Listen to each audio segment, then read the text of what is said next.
morning, good afternoon, good evening, everyone. I hope you are well. Welcome to this session. My name is Leila Mikou. I'm Sustainable Development Director at SDG-compatible, which is a local DFI in Morocco. We're also a member of IDFC. So I'm very pleased and honored to be your moderator today to go through the final review of the research on business models. We shall be looking at 3 papers. The first one is about assessing the cost effectiveness of using loans or loan guarantees by Ndbs in order to use the most relevant instruments and maximize impact. The second one is about looking how to match risk with financial instruments at national development banks.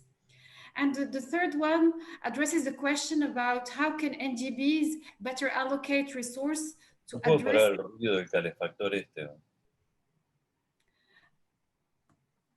Sorry, can you please put your speaker on mute? I said the third one is addressing the question about how can Ndbs better allocate resources to better address scarcity of financing in poorer areas within developing countries. So we're having a busy schedule, so without further delay, let's kick off with the session 1 on effective development banking. So I would like to introduce first Mrs. Jiajun and Mr. Eduardo Fernández-Arias. So Mrs. Jiajun is the Assistant Professor and Executive Deputy Dean at INSE at Peking University. And Mr. Eduardo Fernández-Arias is the former Principal Economist of the Research Department of the Inter-American Development Bank. So the floor is yours. You have 15 minutes. Well, thank you very much, Laila, for the very kind introduction. So I will start with the presentation and then hand it over to Eduardo later on. So we have prepared a slide. Yes, excellent. I think you can put on, yeah, great. So I'll start with the motivation behind our research. So based on the first-hand data collection on financial instrument deployed by national development banks worldwide, we have discovered that a majority of Ndbs have deployed both loans and guarantees in their operation. And the question becomes, what are the pros and cons of loans and guarantees?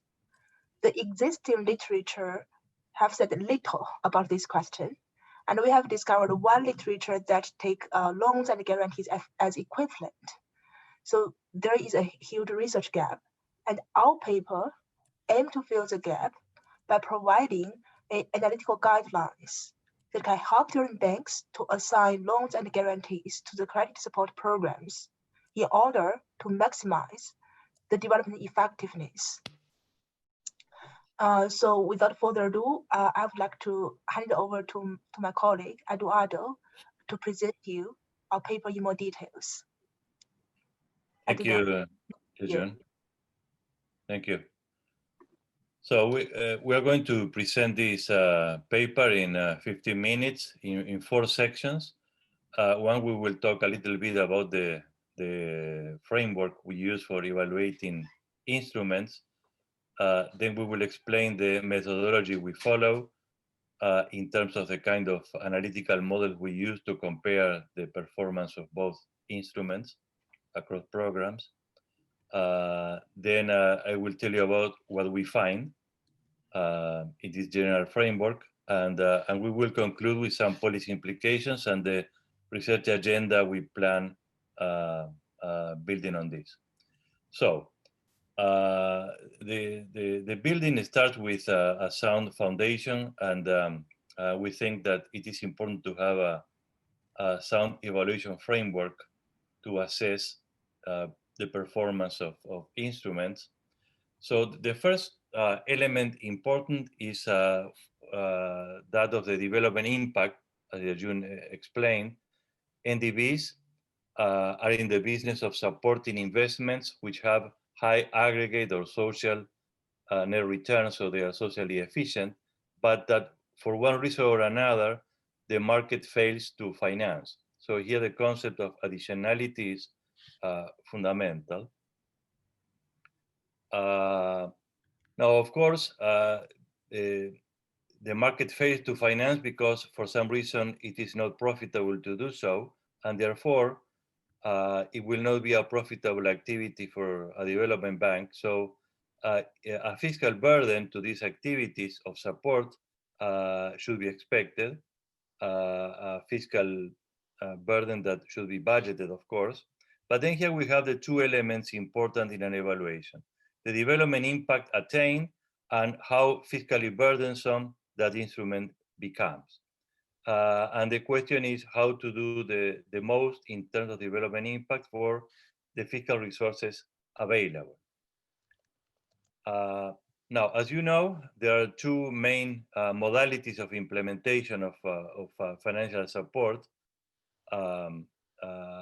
first tier or retail, or second tier or wholesale, both for loans and for guarantees of Ndbs. In the case of a loan, clearly either a direct loan to the financial beneficiary, or in a second tier scheme, a loan or a funding loan, I should say, perhaps to a group of private banks which then in turn make loans to the final beneficiary.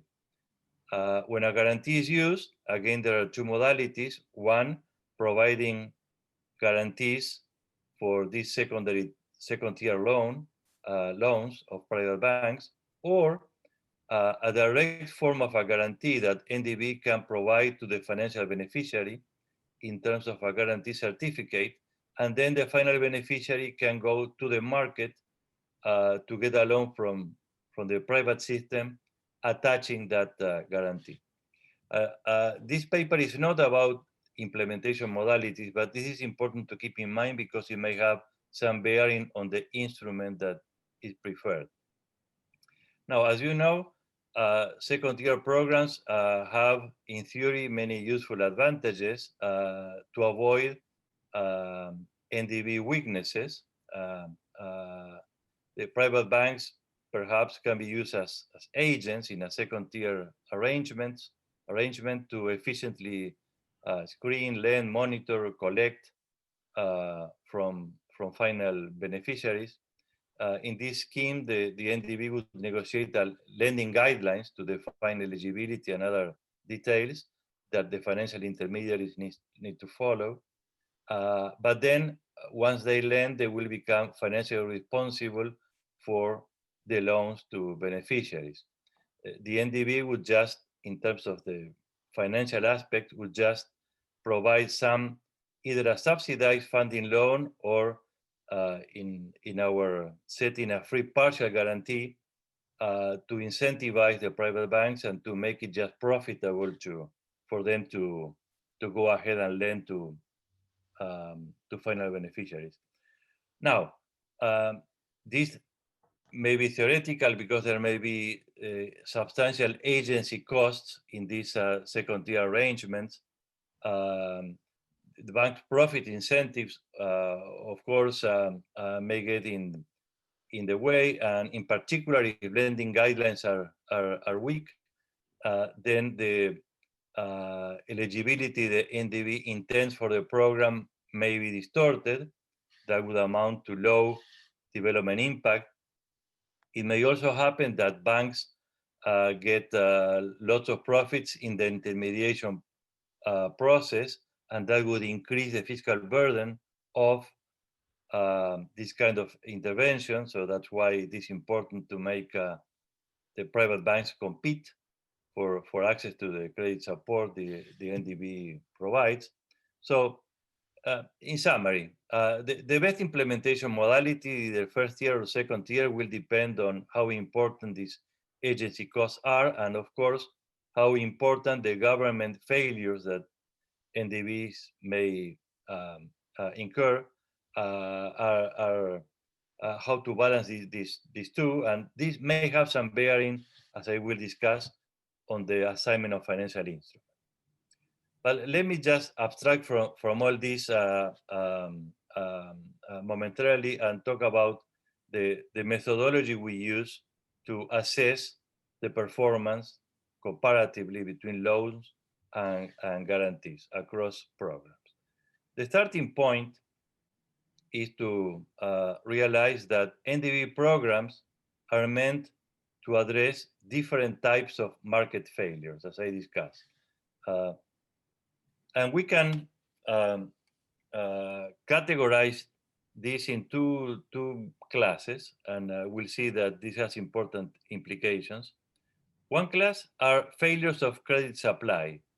There are high private return projects that for some reason are unprofitable to the private system, and being unprofitable, they are not financed, and that is, of course, inefficient. So the credit is not supplied to these investments. We focus on two big classes of programs in which this occurs. One is a case in which the enforcement of debt contracts, and in particular debt repayment, is poor, and therefore private banks would only lend to firms that can provide collateral. Now, as you know, there are many classes of firms which cannot provide collateral in enough level, so they are low collateral firms. Those low collateral firms may have high return investments, but those investments would not be financed because it would not be profitable to a private system. That's inefficient.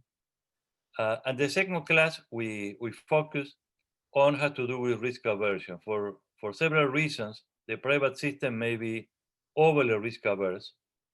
We discuss this in the paper, and for that reason may avoid financing high risk projects which may have enormous development impact, and that is typically the case of projects which with innovation aspects to it. That's why there are some uncertainties surrounding them, or long-term projects because over time risk compounds.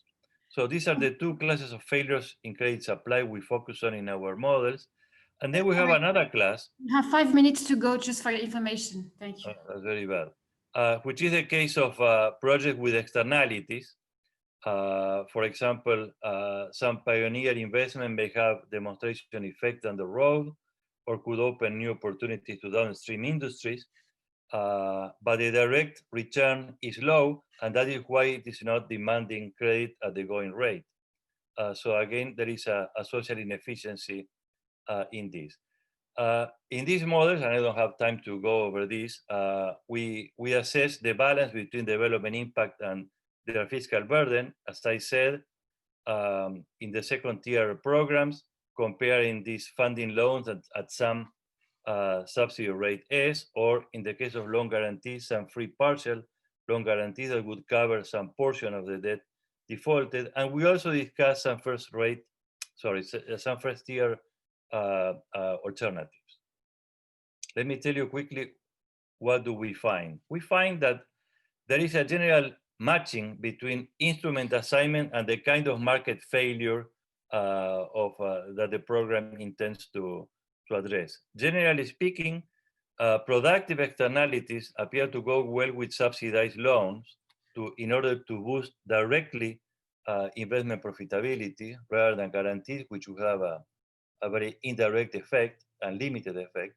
However, and this is maybe the interesting part, the credit supply failures appear to go well in general with loan guarantees rather than with loans.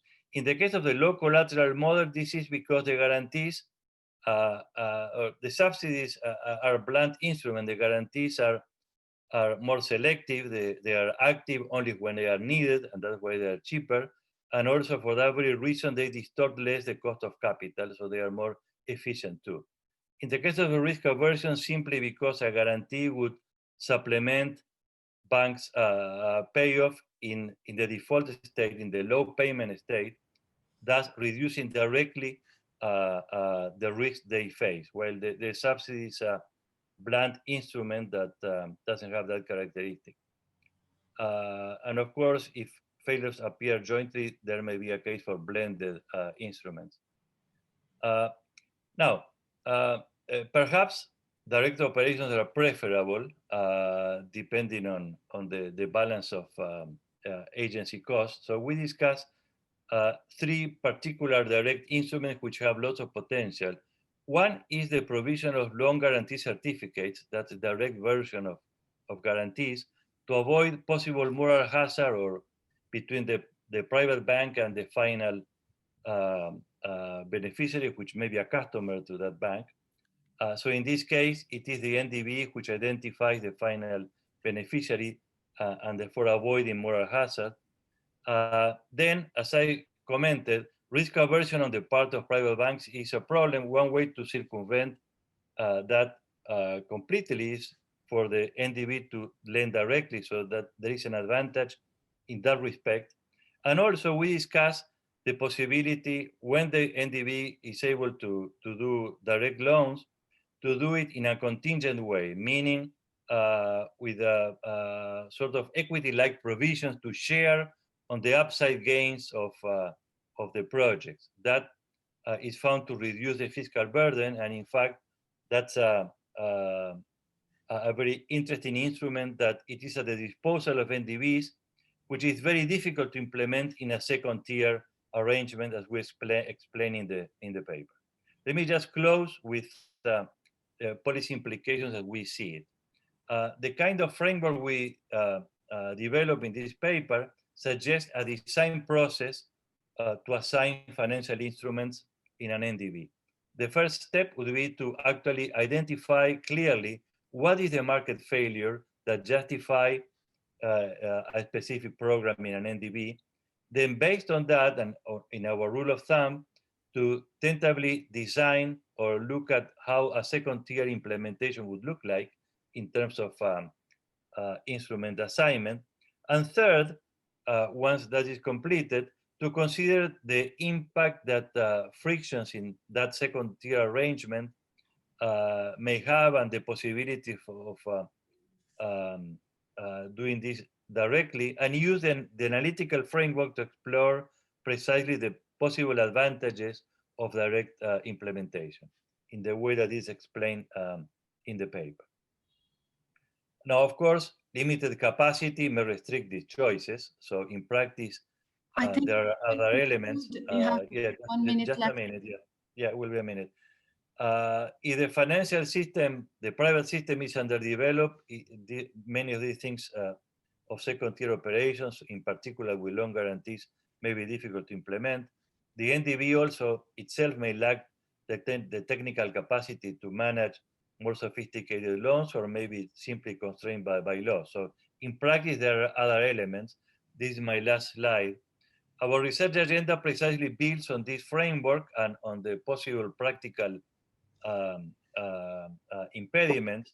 And our plan is to use it to mainly three things. One would be to look statistically at the Ndb experience with loan and loan guarantees, illuminated by this kind of hypothesis, to see how this changes perhaps across the stages of economic development and of financial development of the private system. Second, to conduct case studies in some Ndbs to understand what is the rationale for their instrument choice and how do they reason.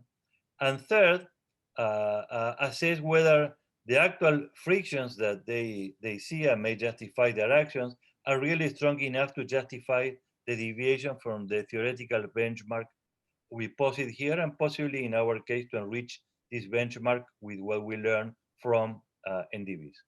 Thank you. Okay, thank you very much for providing this analytical framework to guide which instrument between loans and loan guarantees is best suited to use for implementing Ndb programs. So now let's move to the second paper, matching risk with financial instruments at national development banks. I would like to introduce the four authors. So first of all, Mrs. Stephanie Griffith-Jones, Financial Market Director at Columbia University, Emeritus Professorial Fellow at Sussex University. Mrs. Shari Spiegel, Chief of Policy Analysis and Development at the UN, Mr. Marco Carreras, Research Officer in Development Economics at Institute of Development Economics, and Mrs. Natalia Nakfi, Assistant Professor in International Political Economy at LSE. The floor is yours. You have 15 minutes. Thank you very much. Thank you. I have a problem with sharing my slide. If it could be shared from the other end, that would be great. Sorry about that. Can you do that, Barbara or Jiajun, please? I will do that. Thank you so much. Thank you so much. So this paper, as our dear chair said, has 5 authors. And I thank them all for a very exciting co-authorship. I will present the initial part, and then Jiajun will give some empiricals, and Shari will detail the instruments. In the analytical framework, if you can, so we will start, sorry, for the previous slide, please. We will start with the analytical framework for studying development banks, and therefore then talk about, within that framework, the financial instruments deployed by Ndbs in normal times. Then we will discuss briefly the development bank's response to COVID-19, instruments for both the long and the short term. And then we will finish with further research, because we discovered that as we deepen the subject, there are a lot of new areas opened up, also by suggestions from our excellent peer reviewers. So now I would like to, next slide, please. A central part of our discussion is that the key aim of development banks is achieving high development impact. And I think this is also stressed in the previous paper. And one of the aims is how to maximize development impact while minimizing what we call financial engineering risk. And this would be quadrant 4 on the right bottom. And that's the ideal, whereas, for example, the least ideal would be quadrant 2, which is low development impact and high financial engineering risk. But if you can kindly show the next slide. I'll develop the framework and then I'll refer back to this graph. So one first distinction that we found in the literature is that there is a distinction between risk versus uncertainty. And this is an insight from Frank Knight, who argues that the difference is that you can try and measure risk, maybe not perfectly, as we've seen in crises, but you can attempt to measure what you know. But in the case of uncertainty, it is impossible to measure. And a perhaps best example is the uncertainty of something arising like COVID. Nobody expected this virus to turn up, and it has had massive impact. And then for us, a central distinction is what we call real economy risks versus other risks.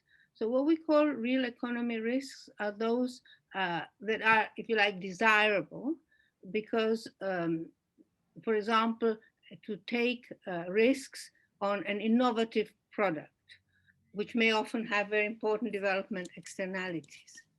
And this kind of extreme risk may not want to be taken by the private financial sector initially, because it precisely has too much risk or even uncertainty.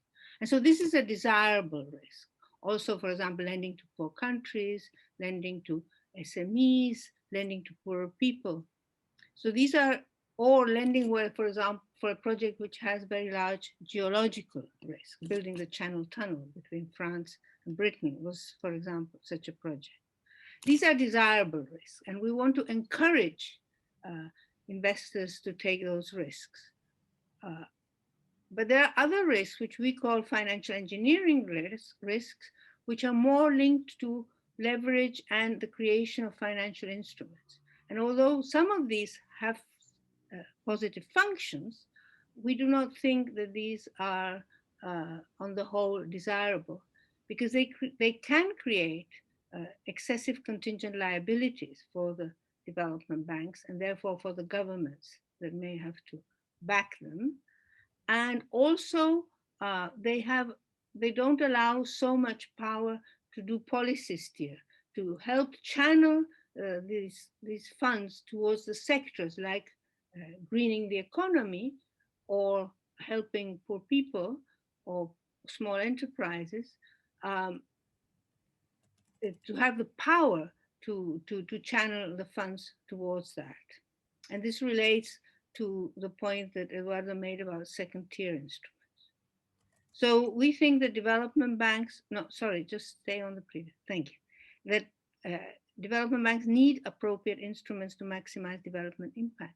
And also, of course, we stress that development banks have different functions to commercial banks. The only purpose of commercial banks is to maximize risk within a set, to maximize returns within a set of risks. And when they look at risks, they only look at the risk that they would reduce profits. Whereas development banks have a much richer mandate because the main one is to maximize the development impact. They also don't want to have losses and ideally have some returns, but that is a secondary purpose. An interesting finding of our paper is that there could be some kind of hierarchy of how to involve the private sector. I think everybody says, oh, we need to catalyze more private funds, which is of course true. We want to channel private funds to serve the SDGs and to broader development aims. But the issue is how to do it. And therefore, we think that, for example, raising money on capital markets, private capital markets, both domestic and international, is an excellent way of attracting private finance. Co-lending or co-financing with banks and private investors is also very good, as is on lending. But we think that creating these more complex instruments have the problems that I outlined of potential contingency, liabilities, and making more difficult policy steer.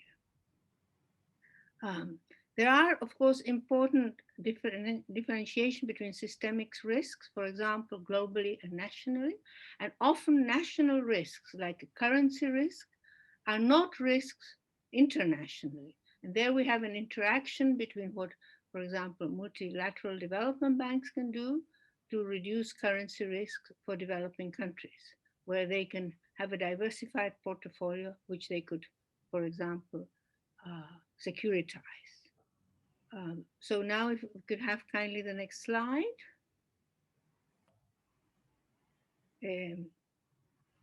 So when we talk about transferring risks, we think an important criteria is that the risk is borne by those who are best able to bear it, which is, for example, institutional investors are good at taking long-term risks. Banks are better at taking more short-term risks.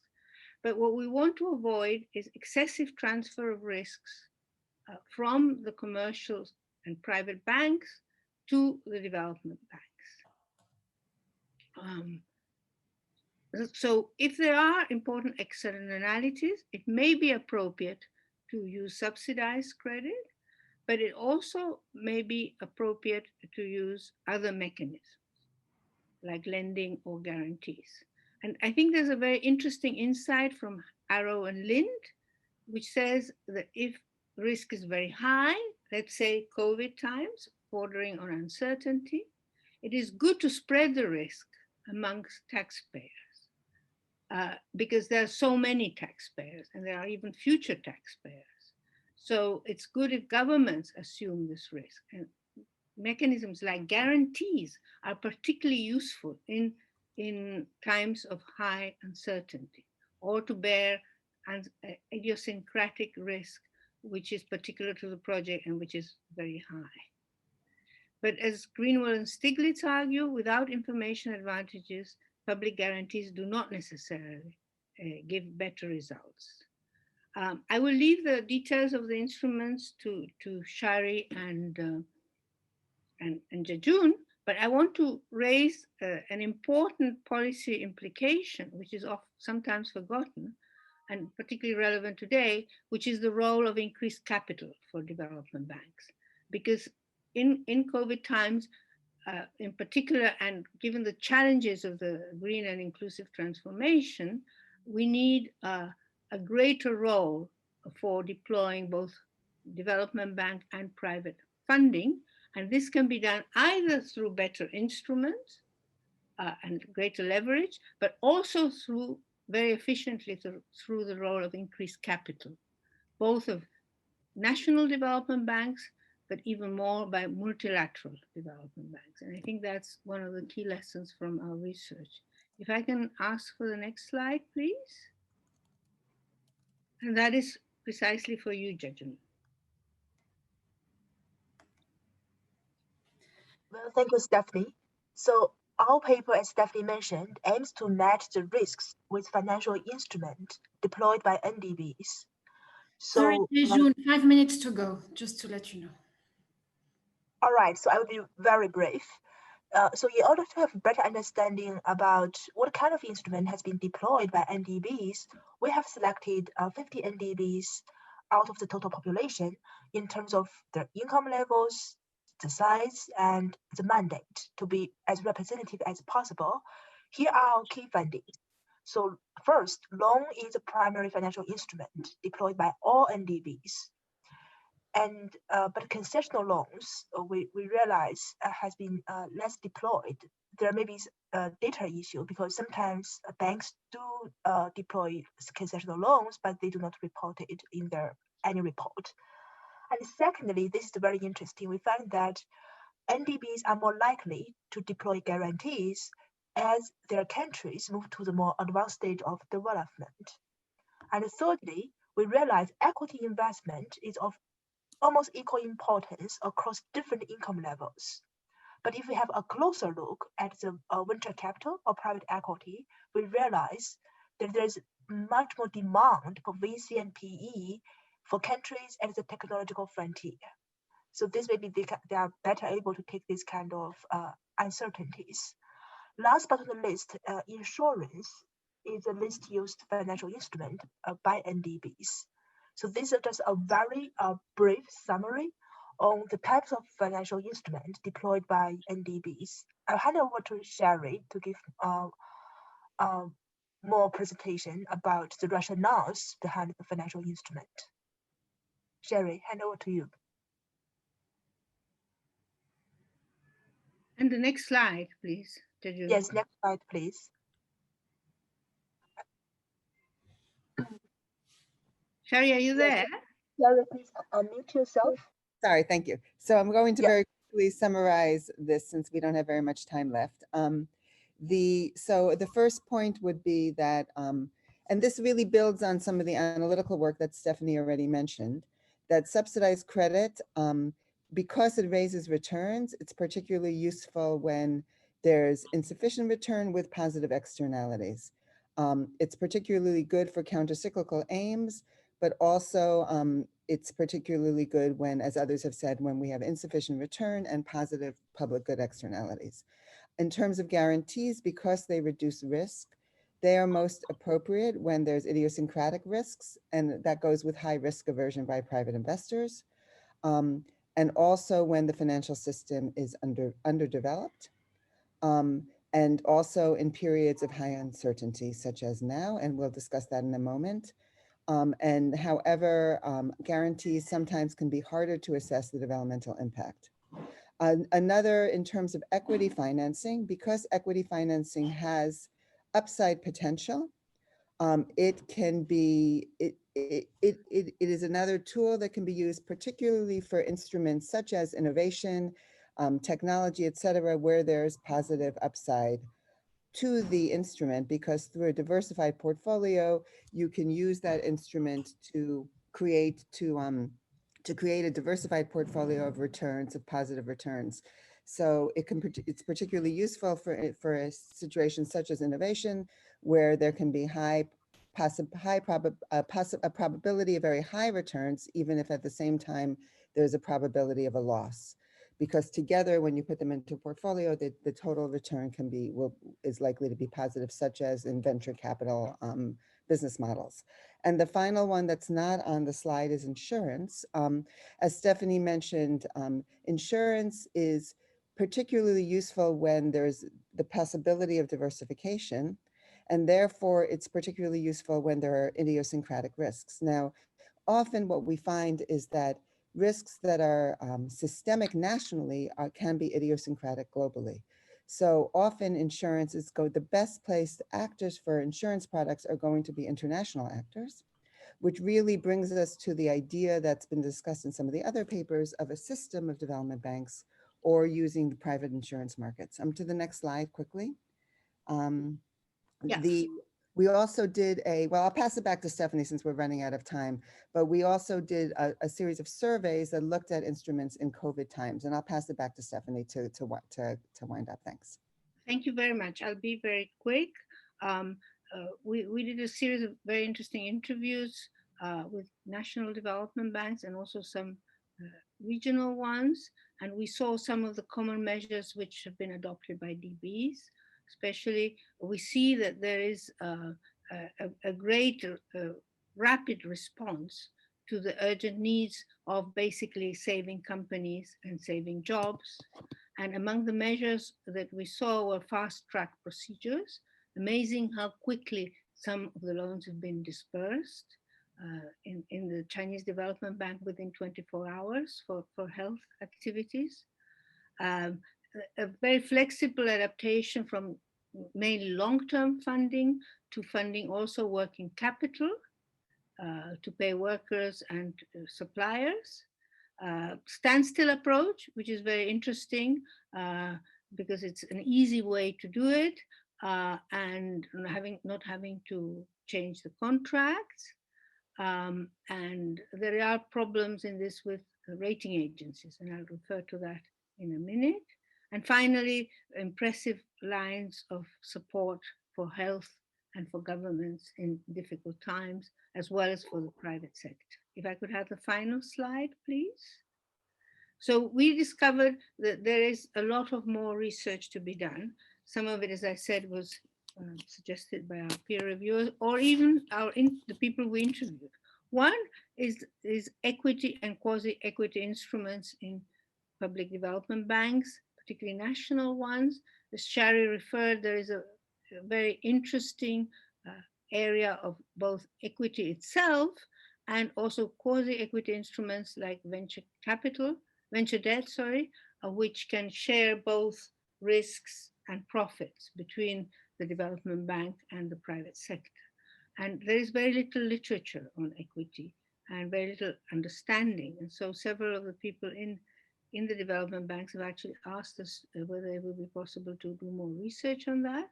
Another area we thought was the application of this general analytical framework that we have for instruments in different sectors and countries with different levels of development, because it's, of course, varies if you're doing a loan to agriculture, to poor peasants, or whether you're supporting a very sophisticated innovation project.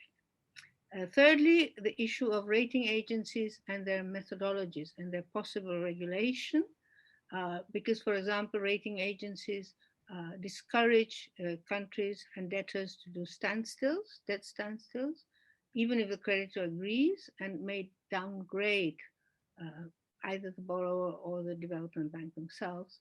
And we think that is analytically incorrect, because if you provide a debt standstill, it may actually increase the capacity to pay the debt in the long term. And Stephanie, if you can conclude, please. Sorry. Half a minute. Thank you. Then we look at most effective use of grants and concessional resources. Should it be, for example, for loans in poorer areas, poorer people, or should it be in providing guarantees? Advantages and disadvantages of direct versus indirect instruments. And finally, an analysis in different countries and regional contexts. Particularly, there is a perhaps gap on the study of development banks in the sub-Saharan African region, and also some of the more innovative things say, the European Investment Bank is doing, CDB and others. Thank you very much. And I'm sorry we exceeded our time. Thank you very much. Sure. Thank you very much for your insight, for presenting the type of risks, the type of instrument used by Ndbs in normal times, and for providing an overview of Ndb responses on the COVID crisis, both in the short and medium term. So now let's move to the third paper, the allocation of resources of national development banks. I would like to introduce first Mr. Laurent Wagner, who is a research officer at FERDI, Foundation for Studies and Research on International Development. The floor is yours. You have 15 minutes. Thank you. Thank you, Leila. I hope everybody can hear me well. I'm going to share some slides first. Here they are. Perfect. Excellent. Okay. Okay, I will try to keep an eye on the time, not to extend over 15 minutes. I also wanted to take the opportunity to really thank the organizer of this very important event, as well as all the people that have logged in for this session today. Good morning, good afternoon, and good evening to everyone. So the paper I'm presenting today is called The Allocation of Resources of National Development Banks, and ask one key question: does it fit development goals? To answer this question, or to try to answer this question, my presentation will be in three parts. First, I will quickly present the rationale of the paper. In the second part, I will present some stylized facts. And in the third part, I will present the selection of results from the econometric analysis, as well as some recommendations. So in this empirical paper, what I want to do is to assess which are the underlying factors that drive the strategy of public banks when it comes to the allocation of their resources. By doing so, really, I hope to reveal the nature and strength of their development mandates, notably when it comes to their commitment and behavior towards the SDGs. In fact, we know today that existing sources of finance, such as foreign aid, are insufficient to meet world development aspirations, so more effective instruments are needed to mobilize private sector capital. And their public banks and national development banks in particular should be well suited to detect underserved markets and fill financing gaps. And the geographical allocation of public bank resources should reflect a significant part of their current development mandate and strategy.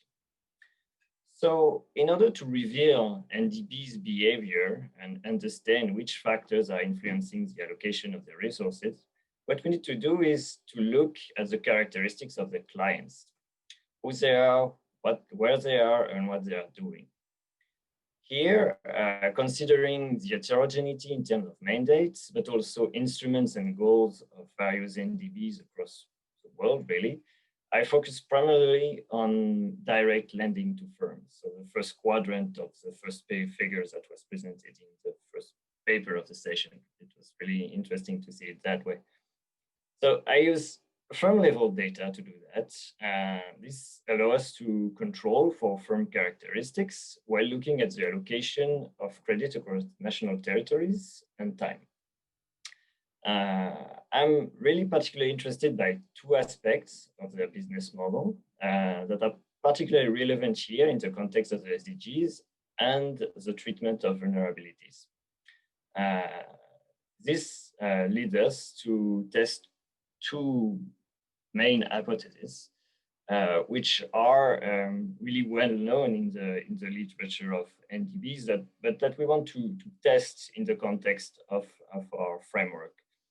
The first hypothesis or assertion would be that Ndbs are able to operate and invest in the most vulnerable region, where the risk is often too great for a majority of private actors. The second hypothesis or assertion that we want to test is that public banks are playing a useful role in stabilizing credits over the business cycle, and particularly during periods of financial instability. This is particularly relevant for us here and for shock-prone vulnerable countries. So to test those two hypotheses, I'm looking at the demand or the client side of the equation, which I believe is a first on such a large scale. So to do that, I rely on the World Bank Enterprise Survey. For those that don't know the Enterprise Survey, it's a set of firm surveys conducted over the period 2006 to 2018 in 127 countries at the moment. It's updated every year with new data. And I believe it presents today almost 100,000 representative firms in developing countries overall. And among all the questions asked to firm manager in the questionnaire, there is one of particular interest to us. This question asks what was the type of financial institution that granted the last line of credit or loan, and the question proposed three options to answer. The first option is private commercial bank. Second option is state-owned bank or government agency. And the third option is non-bank financial institution. This particular breakdown allows to differentiate firms that had access to credit from a private commercial bank from firms that obtain a loan or credit from a public bank. So before digging into the numbers, I just want quickly to acknowledge some data limitation, because there are always some data limitation with those kind of data sets. First, we only consider here manufacturing and service firms. We don't consider agriculture. It's not covered by the Enterprise Survey.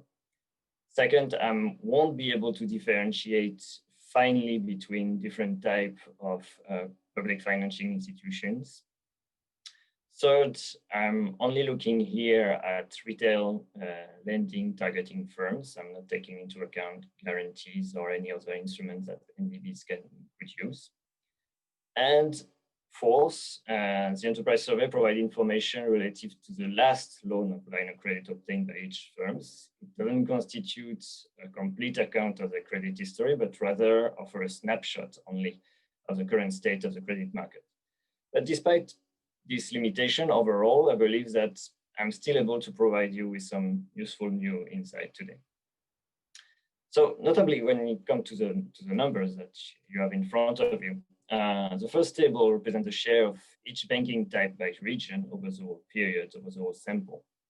As you can see, the share of public loans or credit in total credits is quite heterogeneous across regions and range from, I think, 8% in Latin America to close to 60% in South Asia. And this figure is particularly driven by India, for which the public sector play a really major role there. But overall, this match what is to be expected in terms of repartition between public and private bank. And I'm confident that the sample is representative for the question that we want to ask. So let's now take a look at really what's interesting to us firms' characteristic. That's what you have in the second table. And we see that there aren't real difference in terms of size between firm that accesses private and public banks. This is the same when we are looking at average age of firms. Here again, there are no significant difference between public and private banks. Firms accessing public loan or credits are smaller or are not smaller or younger than firms able to access private commercial bank. The next figure is even more interesting. Here I'm proxying firms' labor productivity by computing the cell to worker ratio. Here again, we don't see really any significant difference in terms of productivity between firms accessing public and private banks. This might suggest that firms' productivity isn't a factor explaining why a particular firm would get a loan from a public bank rather than a private one. So if firm characteristics aren't different overall, does that mean that Ndbs aren't behaving differently from private commercial banks? If so, what does that say about the development mandate overall? Of course, in order to make sense of a simple correlation, one has to go beyond by proposing a full model of access to credits. Because as we can see in the last graph here, there are in the end significant differences between the two groups. as per this example, the average value of the required collateral is significantly lower for public banks. This may suggest that public banks are willing to take more risks than private ones, and that this riskier positioning would then reflect that public banks are balancing profitability with their development mandates. Laurent, you have 5 minutes to go. Okay. So this brings us to the econometric exercise, and I will go quite quickly on the methodology here. What we really want to do is to be able to estimate the probability that the last loan or credits obtained by each firm with access to external finance come from a public institution. And we are particularly interested in the difference in behavior between public and private banks. So to do so, we're using and we rely on an Ekman maximum likelihood model with sample selection.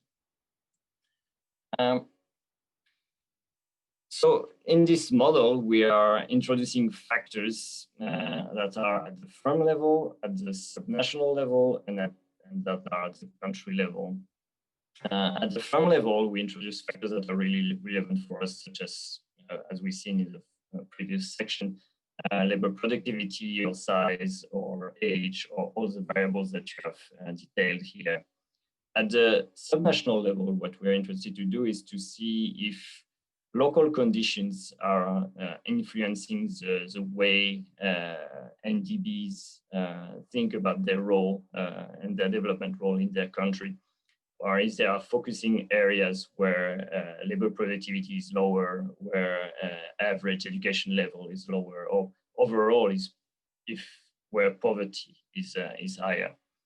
And finally, we also introduce factors at the country level where we want to be able to control for cyclicality of the allocation of resources by Ndbs, by taking into account the design of the enterprise survey by introducing variables that reflect if the year of the survey was or wasn't an economic downturn.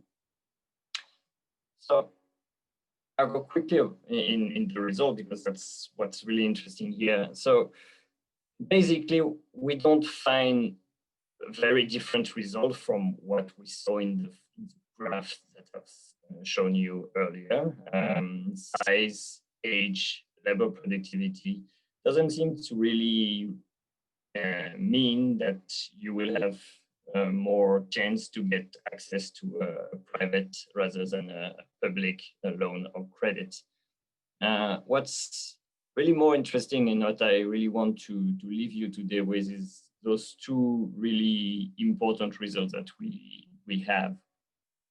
So first, on average, less productive firms do not have higher probability of accessing public credit or loan, but the regional productivity average are significant factors explaining access to public finance. Public banks don't specifically target less productive firms, but rather firms in less developed regions. The lack of significance of the firm's own productivity implies then that within those regions, there aren't any significant difference in terms of productivity between firms accessing private versus public finance.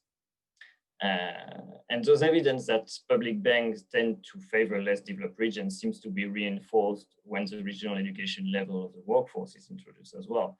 This variable turns out to be highly significant and also display a strong elasticity similarly to the one observed for labor productivity. And the second important observation is that my results seem to be in line with the literature that shows that the significant counter-cyclical effect of lending by public banks during an economic downturn, the probability of getting a public rather than a private loan or credit rise by about 5 percentage points. What is also important to note here is that there is quite a large amount of heterogeneity in those regions, in those results across regions. Sorry. In fact, the counter-cyclical effect is significant for Sub-Saharan Africa and East Asia and Pacific. It's not significant for Latin America and Europe and Central Asia. And this is interesting because I believe this is the first time such estimate of the counter-cyclical effect is provided for Africa. But alternatively, the coefficient turned out to be strongly positive and significant for the MENA region and for South Asia, pointing to a rather procyclical effect in those regions. So as you can see, there are, we think about Ndbs as global entities, but the devil in the detail. And when we look at the more detailed results, what we see is very different from what we get from the global perspective. And one final point that I want to highlight here, and I think I will stop there after that, is that when we look at heterogeneous results, there is also one result very interesting in sub-Saharan Africa. That is that education matters for the regional allocation, but also one of the factors happen to be significant there, and only for Africa. It's the average amount of sales that, no, not going to say that. It's this, the amount the firms have to pay to guarantee the security. So that means that in those regions where the risk related to insecurity is higher, you see higher allocation of resources by Ndbs. It is really relevant for issues related to fragility. Laurent, you can conclude, please. Yes, and I think I will leave you with those results. This is really what the paper is about, trying to look at what are the factors driving the allocation or reflecting rather the allocation of Ndbs and the behavior that are behind these factors. And really, it's really important to think about not only the factors that are influencing the risk at the firm level, like size or productivity, but also the risk factors that are outside of the firms that escape the direct control of firms. And that's where instruments to take into account those kind of risks are needed in the context of the SDGs. Thank you, Leila. I'm sorry to have been so long. Sure, no problem. Thank you very much, Laurent, for your presentation, showing what type of companies tend to benefit from Ndb resources, and also some very interesting conclusion proving that Ndbs tend to provide more finance in less developed localities, in addition to the counter-cyclical role they may play in times of crisis. So now we're moving to the discussion session, and I would like to start first with the discussants, and let's start with Mr. Crespi, if he can provide some comments and insights on the paper on loans versus guarantees. Hi, good morning, good evening, good afternoon, whatever, to everyone. I'm going to share just one slide to help me to organize let's see, my comments. I think, I mean, this version of the paper is much stronger and compact version than the original one. And the original one was already a strong draft. Regarding to the original version of the paper, this version makes for me two important extensions. The first extension is regarding the simultaneous presence of both market failures, credit rationing and externalities, and the paper clearly shows that there is a case for blended financing only if there is a sufficiently large financial failure. In other cases, there seems to be a dominance of subsidies in the presence of externalities. This is a nice result because it explains some prevalent practice among Ndbs dealing with the financing of innovation projects, which is where they use both type of instruments in the policy mix. The second edition of the paper, which is also very nice, is the use of contingent soft lending. And the paper shows that under certain conditions, contingent soft lending could lead to same results as in the case of fixed rate soft lending, but a much lower fiscal cost in the extent that part of the upside return is shared between the investor and the bank. So the use of this sort of equity-like instruments is also very common in real practice of national development bankings that are involved in the finances of high-risk return projects. Like, for example, in the case of Brazil, where they use a lot the options contracts to finance innovation projects. So the paper nicely presents the rationale for this. Moving to my comments, I have the following ones. I'm not very sure if all of them need to be tackled for this version of the paper. Maybe some of them should go to another version of the paper or to completely different paper.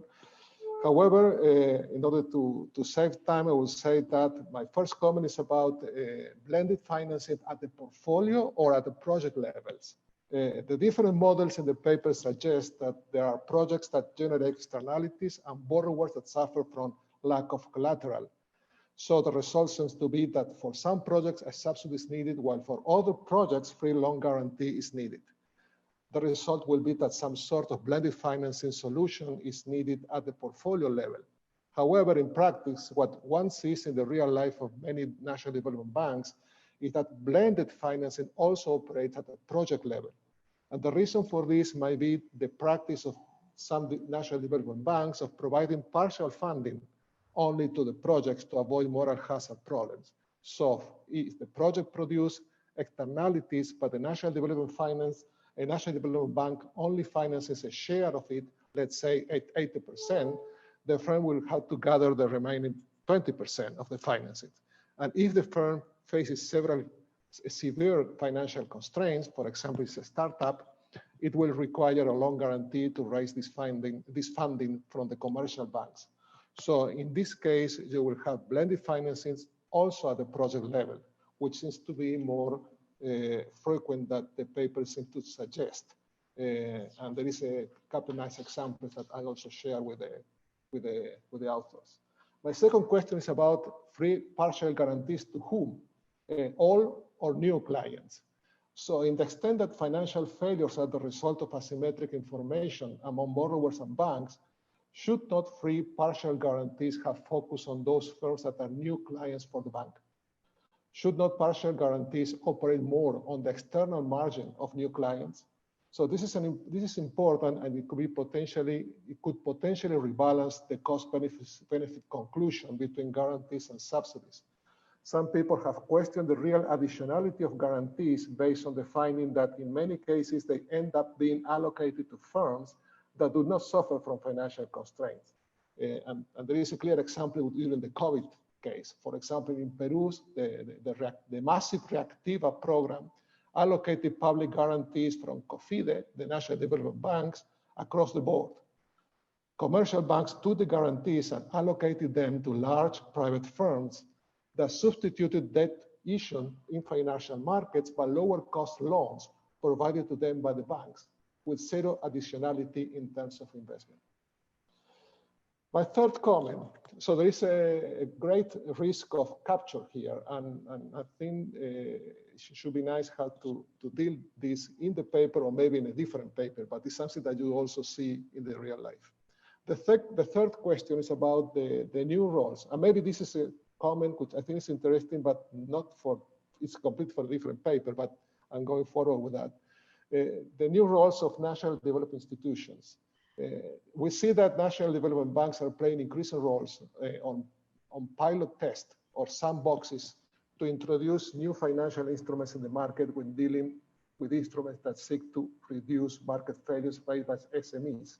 One example is the role of NAFINSA from Mexico in the diffusion of factoring within value chains, or the role of COFIDE from Peru, which is working on an instrument to discount public procurement purchasing orders to provide cash flow to SMEs, which are also public sector suppliers. Even in France, conclude, please. I have just one more comment, okay. I'm finishing. Even in France, when there is a very generous R&D tax incentive, startups cannot use it because they normally do not have enough profits to discount the tax credit. So in this case, the BPI, which is the National Development Bank of France, operates discounting tax credit certificates from SMEs and then recovering it from the treasury. My final comments, I'm finishing now, is, which I think is important, is the industrial organization of financial markets. All the models in the paper assume perfect competition in the commercial banking market. However, this is very far from reality, and in many developing countries where the market is most of the time dominated by large, many times international financial institutions that coexist with local banks of microfinance institutions that do not compete among them, many times due to inadequate regulation. And so what are the implications of the model if there is imperfect competition in the commercial banking market? At the first hint, one could assume that in this case, there is a lower than optimal lending and a higher than equilibrium interest rate. It seems that in this scenario, subsidies might also be more effective than guarantees. We're talking about the credit market distortion, but it's also a real side distortion, not the credit, not the financial distortion. Of course, or maybe directly financing. Of course, the first best solution is if you have a lack of competition in the private market, the first best solution is banking regulation. But given that the very poor institutional capacity of regulators in many developing countries, it might be worth thinking about whether national development banks should play a role on this and under which circumstances and with which instruments. Okay, sorry for the time, but it's a really nice paper, and I really also like the agenda that Eduardo put forward for further studies. Thank you very much. Okay, great. Thank you very much. I would like to ask now Mr. Ocampo to provide some comments on the second paper about matching risks with financial instruments. You have 6 minutes, please. Thank you very much. Can we take off this presentation?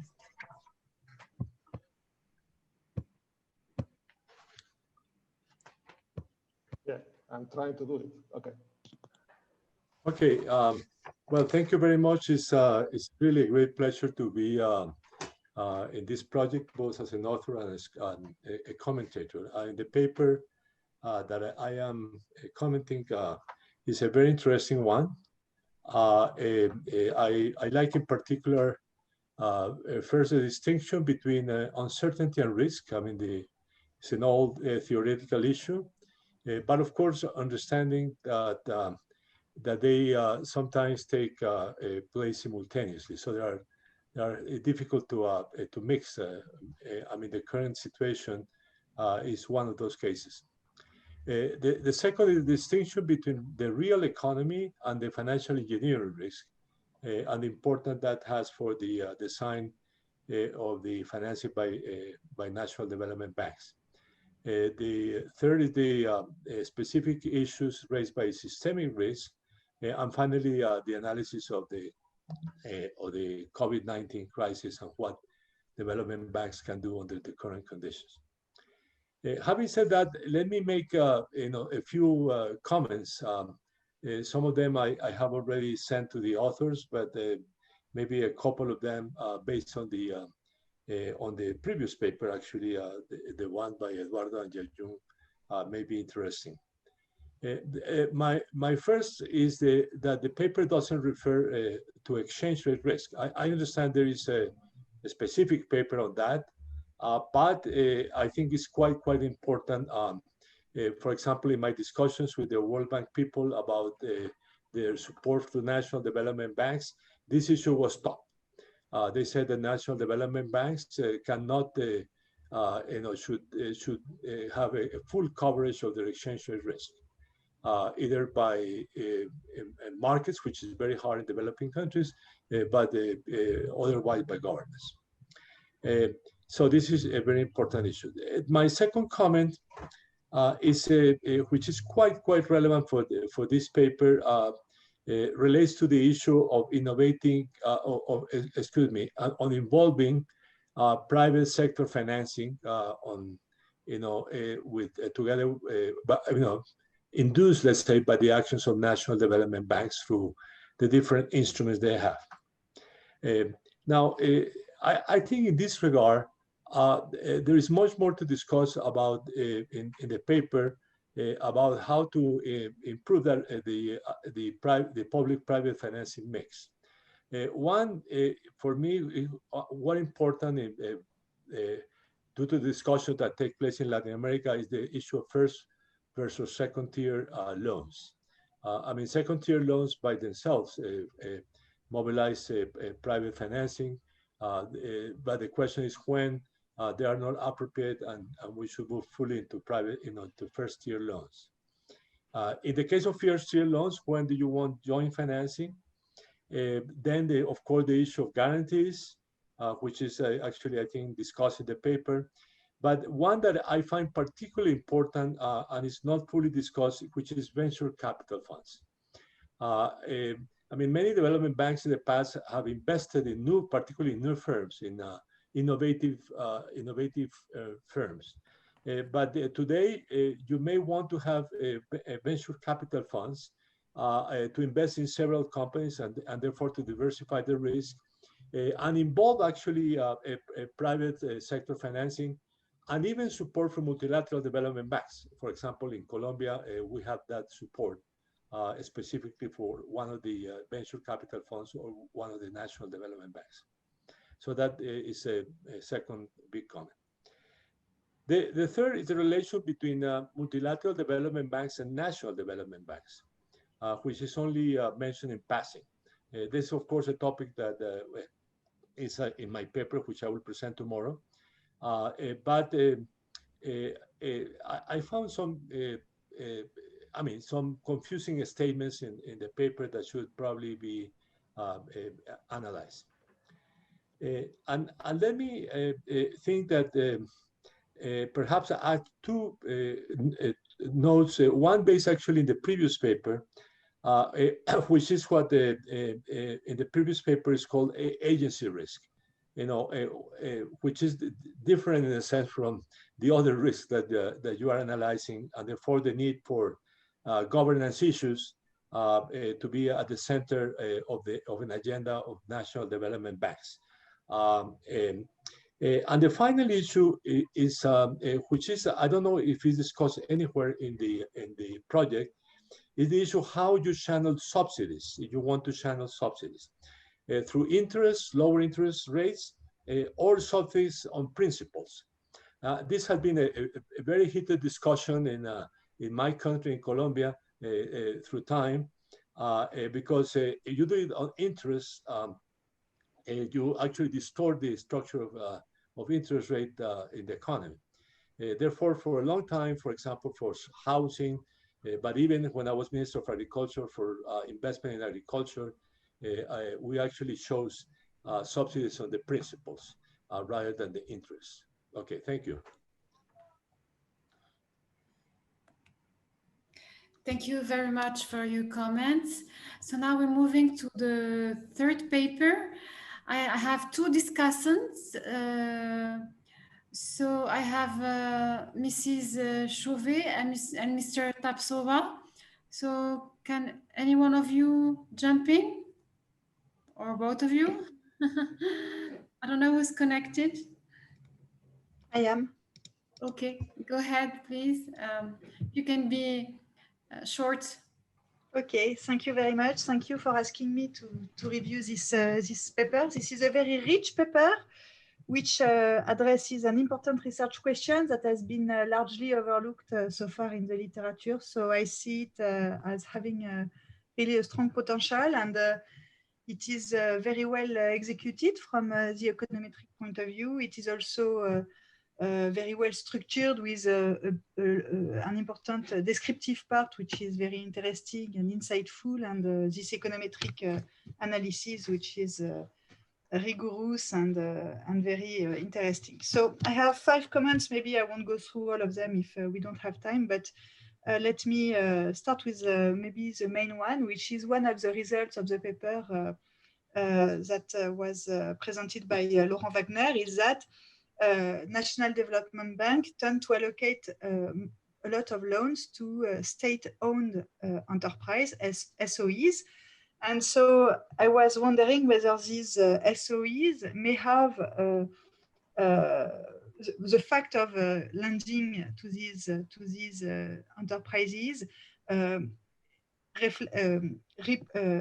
is stems from a business model that would be different from lending to other kinds of firms. And notably, I was wondering whether the role of political connection may be more important in the case of SOEs, and whether some of the factors that are analyzed by Laurent in his paper, like the counter-cyclical effect or the role of productivity, or also the political cycle effect, whether all of these effects may play differently for this subset of firms. I was thinking also that it would be interesting to have a bit more information on the share of loans from Ndbs that are directed to these state-owned enterprises, so we can understand how important this result is for policy advice. I have also a general comment on which echoes a little bit one of the comments of Mr. Ocampo, which has to do with the fact that in the paper you compare National Development Bank allocation of loans with other national financial institutions, while it may be interesting to include in this picture the international sources of lending, like multilateral banks or bilateral banks, bilateral donors. And this could maybe be captured at the aggregate level, at the country level in the analysis. It would be the opportunity to discuss the mechanisms through which this lending could affect firms, which is probably different from the mechanisms on which, through which a National Development Bank affect firms in developing countries. Which would be because this international lending is not directly or not as often directly directed to firms. So it would be through the relaxing the credit constraint or financing infrastructure that this official financing may play. So I think it would be the opportunity of discussing all of that in the paper. It would be interesting. Also in the paper, you mostly look at the extensive margins, that is whether or not National Development Bank allocate loans, but you don't really look at the size of the loans. And once again, this may affect the result if you looked at the size of the loan, notably regarding the state-owned enterprise that may get bigger loans than the small enterprises. So I was wondering whether you can get some information on that dimension in the data, but it's not necessarily possible. Then you look at this counter-cyclical effect of National Development Bank, which I think is very interesting and very promising route to investigate. But of course, it's difficult with survey data to examine this kind of question because you have gaps in the data. So it's not really easy to measure the shocks on the economy. And so I think it would be worthwhile maybe looking at, you want me to stop? Look, no. 1 minute to go if you can. Okay.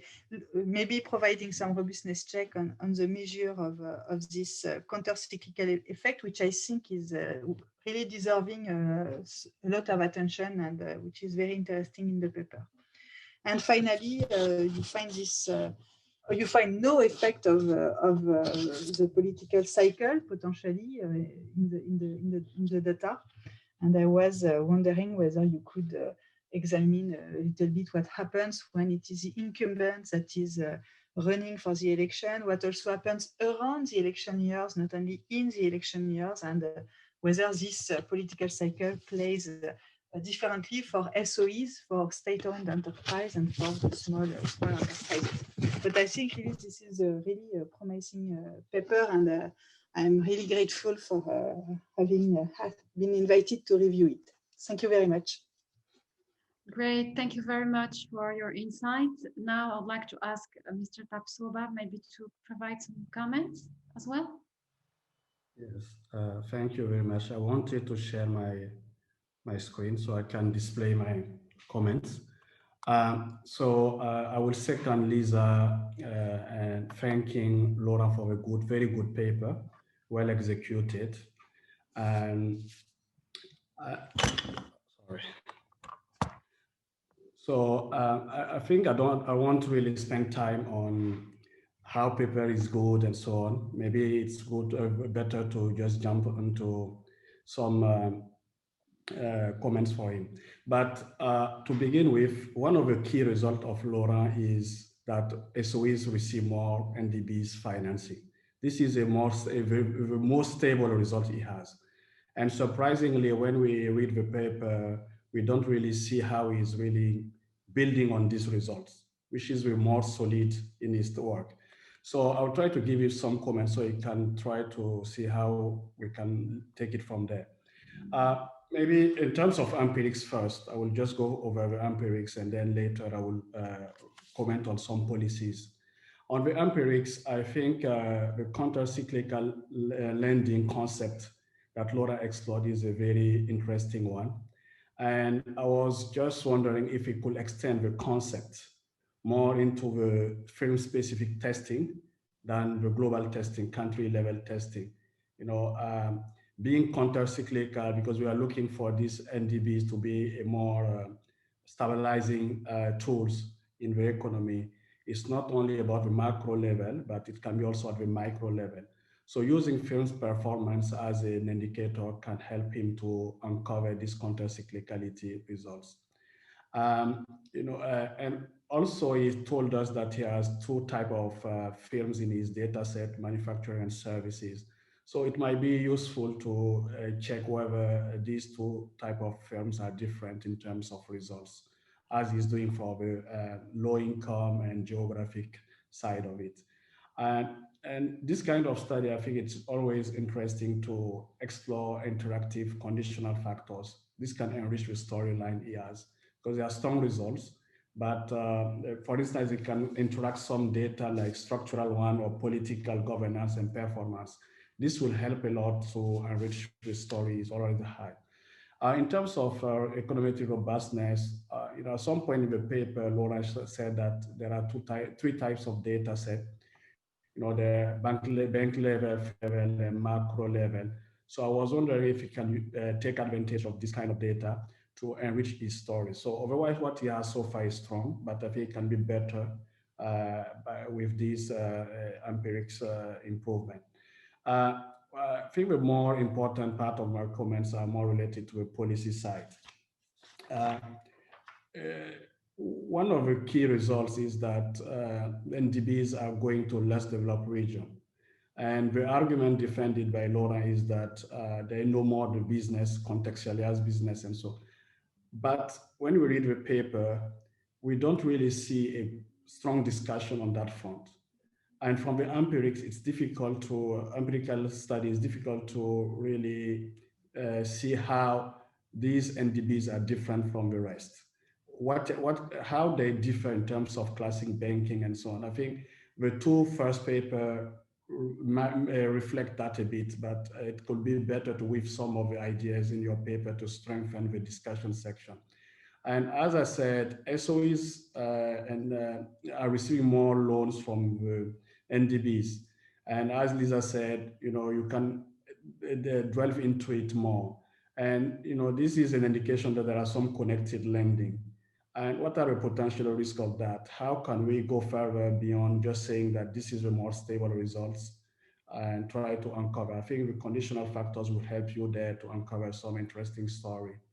And finally, I mean, I wanted to also take a step back from the literature and say, you know, in finance, there are three types of finance: micro, meso, and macro. I think I repeated micro 2 times here.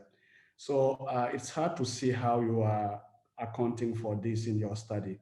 My perspective is that maybe the national development banks are not, some of them will be into micro, some of them will be into meso, or some of them will be into macro, the biggest one.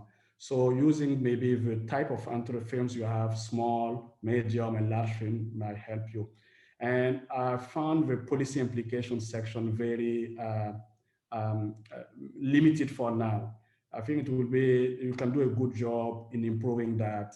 You know, you talked about private sector. Most of the recommendation tends to go to a private sector side, but most of your studies on the public side. So I think there is a missing story in there. You need to strengthen it a bit. I think I will stop there. And thank you for a very interesting paper and the opportunity to review it. Thanks. Thank you very much for your insight. We're heading towards the end of the session, but I think we can take one question. I think Anna Maria had an interesting question. Maybe if she can ask it live. I think we have the floor from the technical team.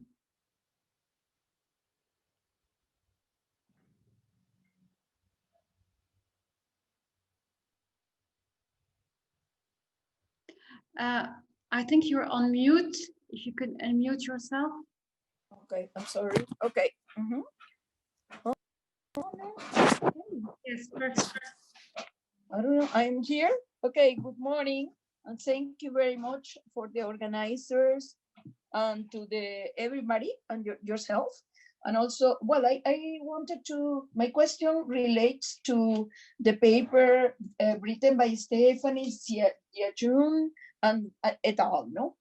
And I would like to know, to have some thoughts about the situation of national and regional development banks, their constraints, how can they increase their capital base, how can they raise funds given the fact that they have so many bottlenecks, and of course they have very many difficulties to go to the international capital markets and to issue new instruments.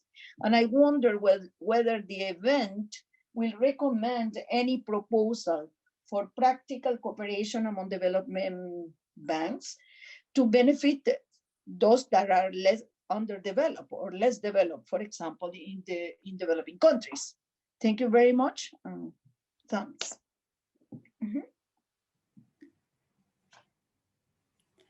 Please go ahead. It's okay. I just want this. This is my question, and maybe Stephanie or somebody else wants to reply. Okay. Thank you.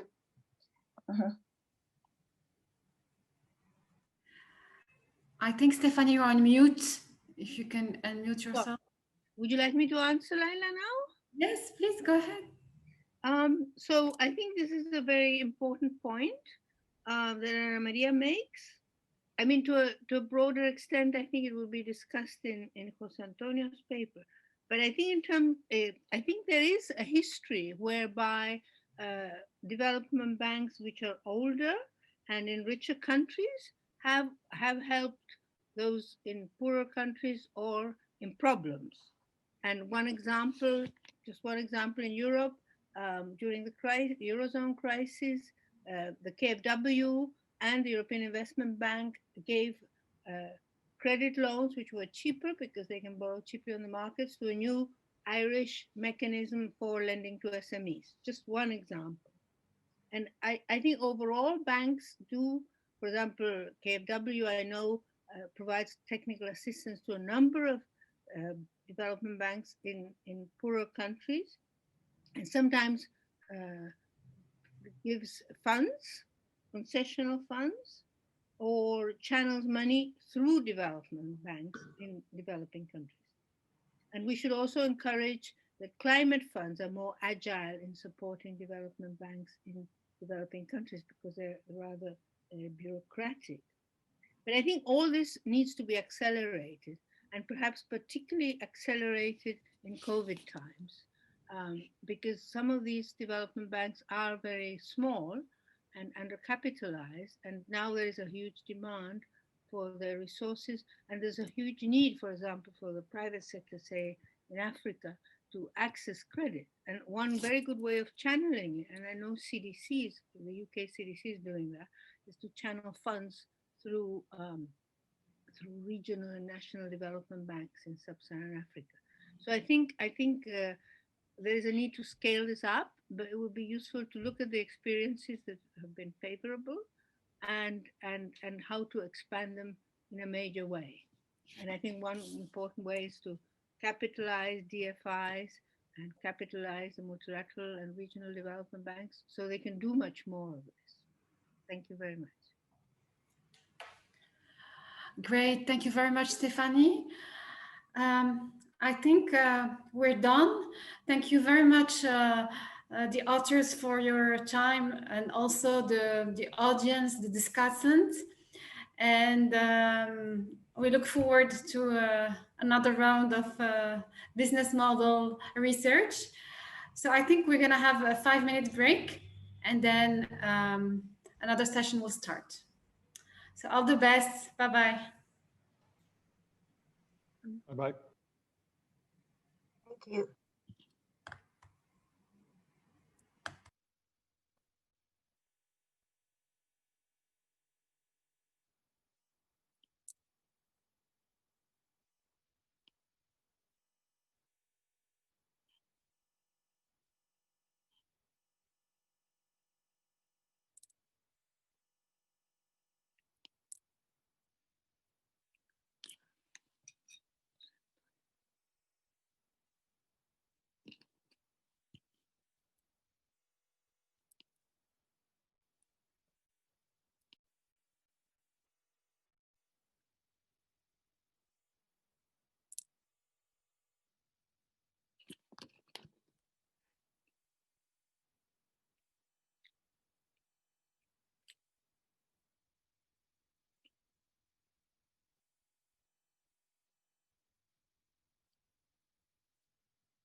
Well, shall we get started to the next session?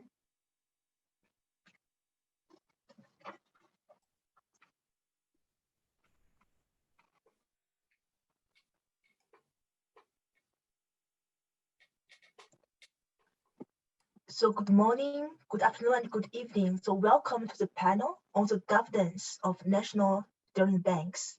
So I'm Jiajun. As a coordinator of this research initiative, I'm very delighted to have the opportunity to chair this session. And we will have two key questions to be explored today. And the first one is about why are some poorly governed countries able to establish Ndbs with sufficient professional autonomy, while some Ndbs can achieve autonomy despite very weak national institutions at the national level. And secondly, we would like to explore how the governance and institutional arrangement of Ndbs would affect the performance of Ndbs, especially the small ones in Africa and beyond, and what can be done to improve their performance. So we have two papers to address the question respectively. And so at the end of the session, we will have a discussion for 30 minutes. So I would encourage our colleagues and audience to make your comments and questions and send to both panelists and attendees. So the organization team will collect the questions and I will propose to the panelists to have a further discussion. So without further ado, let's first welcome the presenter of the first paper. It's about checks and balance, political leadership and bureaucratic autonomy. And this paper is co-authored by me and Professor Tianyang Xi and Beichen Huang from the National School of Development at Peking University. So Tianyang, the floor is yours. You have 15 minutes to present the paper. Thank you, Jiajun.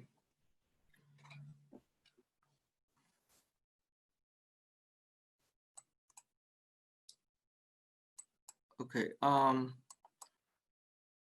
so it's a great pleasure for me to participating and presenting our very, very preliminary work. Let me start by saying that this paper doesn't try to give a comprehensive overview about the governing structure of development banks. We neither want to give a ranking about the quality of the governance for national development banks. So this paper is mainly motivated by the discrepancy between the institutional view of development banks and its very enormous variation in its governing structures in reality. So as we know, autonomy of development banks is very, very important. And a dominant view in the political economy literature for bureaucracy maintains that the quality of governance, political governance and political institutions is a key for understanding the quality of development agencies. So for example, there's a large literature talking about veto players and constitutional checks as an important condition for maintaining bureaucratic autonomy. And without institutional checks and balance, it is likely that politicians are going to politicize development banks. For example, using the state-owned banks to support politically desired projects or using them as a tool to help win elections. So whenever you have a poorly governed institutions, then it is likely that development banks might end up with bad quality. And when you have good institutions, it's more likely that you have a good governance of national development banks. However, if we look at the reality, there are many cases in which you could have one country with multiple different development banks with dramatically different underlying governing structure.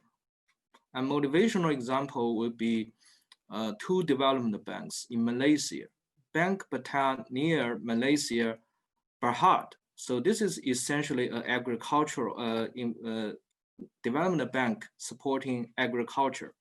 So according to the bylaw of this bank, it doesn't need the governmental approval to make its annual budget, hire and fire staffs, or modify its business plan.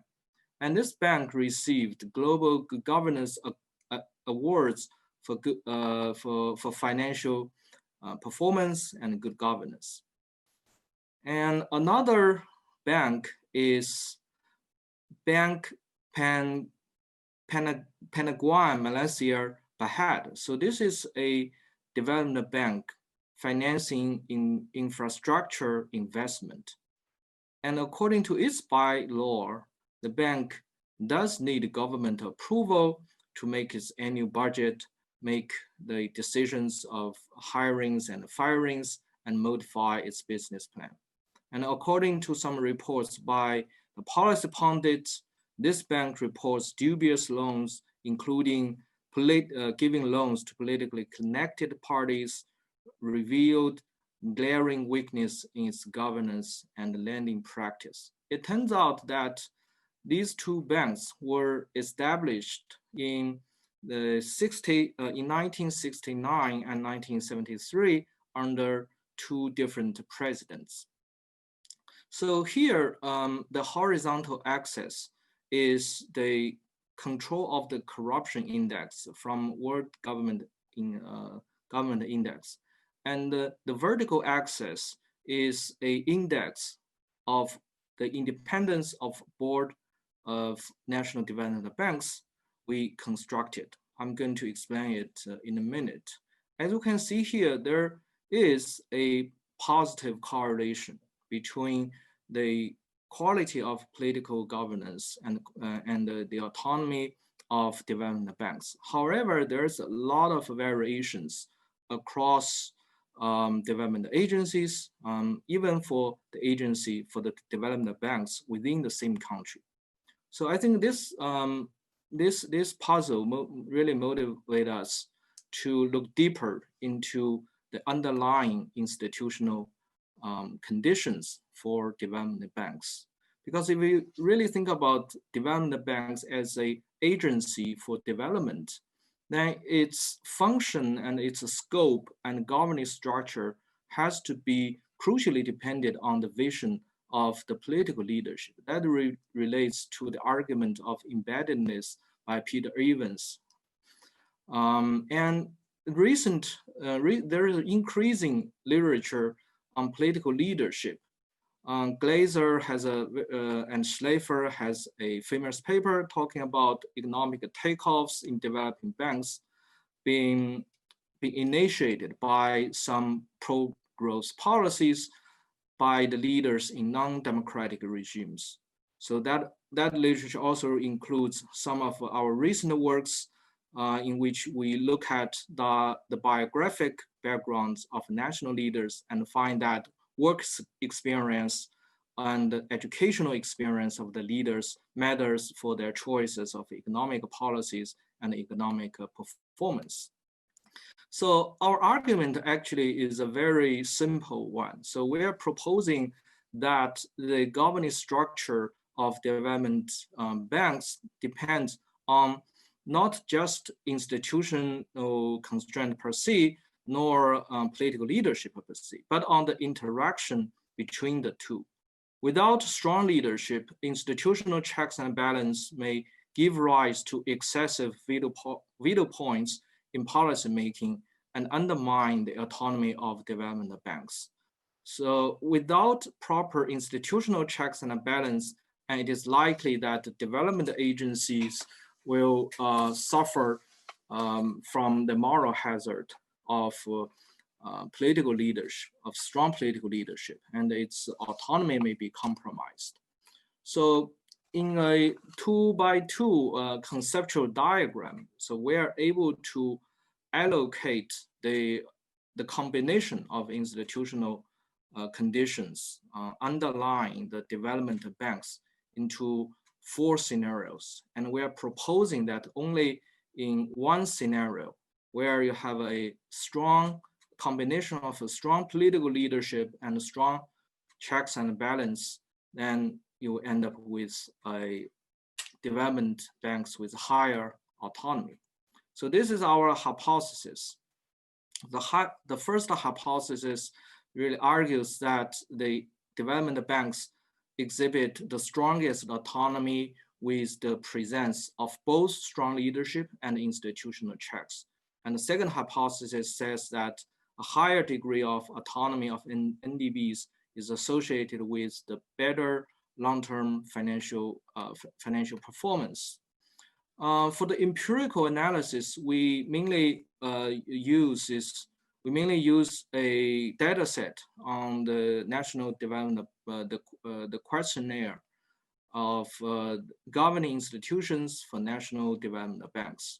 So here we are proposing a minimalist definition of autonomy, in which we define the autonomy of development banks at the degree in which the bylaws of these agencies mandate three conditions. So first condition is the board members should not be formally affiliated with the government. And the second requirement is that the appointment of the board members should be regulated by institutionalized rules. So it should not be a part of the spoil system. And the third requirement is that the personnel management of the board members should be relatively stable. So it's not supposed to be a political appointment, so following the political cycles. And in the data set, we do have a couple of questions indicating these variations.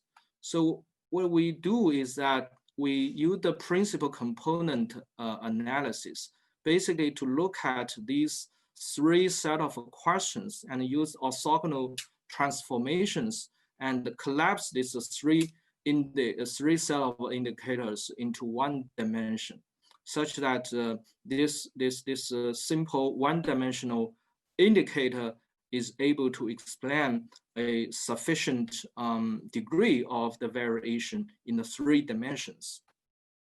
As we can see from this graph, actually the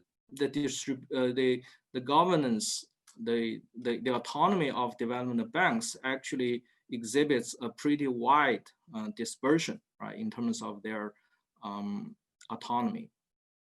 So to measure political leadership, we use our recent work to construct an index of the variety of working experience of national leadership as a sum of the following dummy variables. So we look at whether the national leaders can have the former served as in public offices, as vice president, as a legislator, as minister, as governor, and managers in the private sector. So we simply add them up.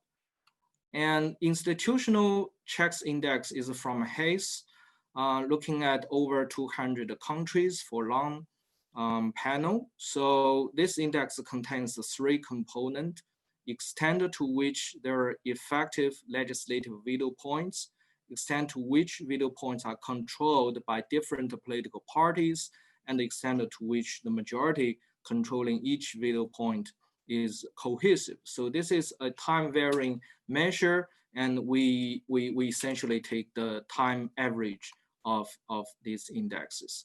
So our regression analysis actually is very simple. So it's a cross-sectional regression, basically looking at different development banks.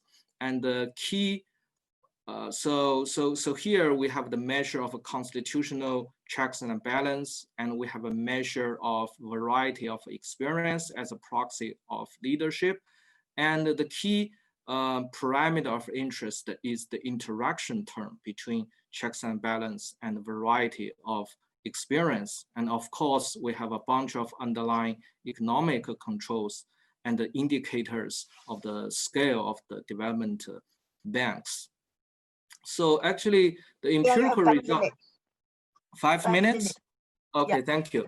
So the results actually is pretty straightforward. So if you only include the checks and balance and a variety of experience, we can see that the checks and balance is positively correlated with autonomy. This is pretty consistent with the prior in the literature, and the variety of experience is negatively correlated with autonomy.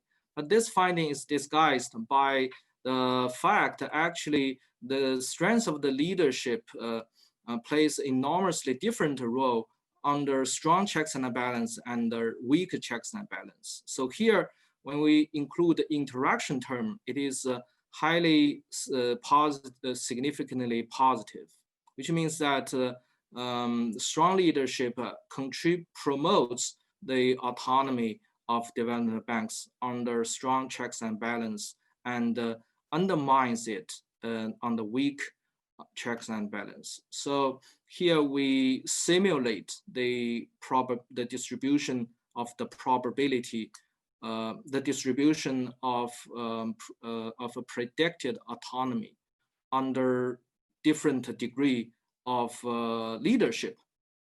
Actually, we can see here on the very weak constitutional checks and balance, although strong leadership, so on the very weak leadership, although checks and balance will give a slightly higher score of autonomy, but it really doesn't make a lot of a difference.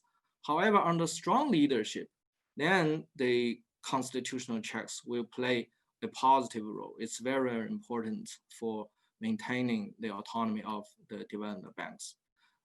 We also look at a bunch of the indicators for the performance of development banks.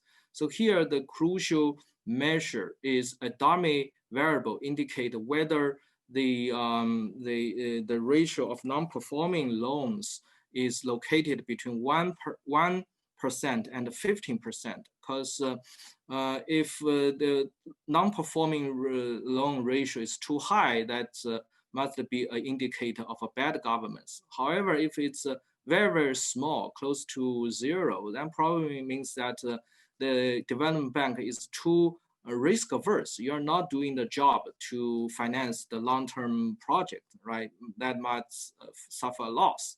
So we also look at a bunch of other indicators and find they are qualitatively consistent with our expectation. However, we don't get all the significant results. So we are still working on that part and trying to understand the details. So lastly, as a tool to add to our intuition, we present two case studies on the Brazilian development banks. So this, I think, is a case of strong leadership and strong checks and balances, because we know that Ndbs was established in 1950s at the time when the country was governed by a left-wing president. The institutional checks was pretty strong. Actually, the leadership made a point. President Vargas was very determined to promote bureaucratic efficiency and introduce the civil service reform. During this period, the personnel recruitment of the development bank favored the technocrats, and it doesn't needed the approval by the Congress. Actually, the Minister of the Finance trying to intervene in the loan decisions of the bank. However, eventually the minister had to comply to the rules of the bank, saying that the advancing of the bank credit without a proper consultation was a bad precedent that wasn't to be repeated. So I think this is an example of strong leadership, strong checks and balance, and good performance. And as a mirror example is the Nigerian Industrial Development Bank. This was established in before the country gained its independence. According to the historians, the First Republic suffered from widespread corruption and the president wasn't able to carry out bureaucratic reforms and had to use patronage to consolidate the political power. And eventually the president was ousted in the coup d'etat, and the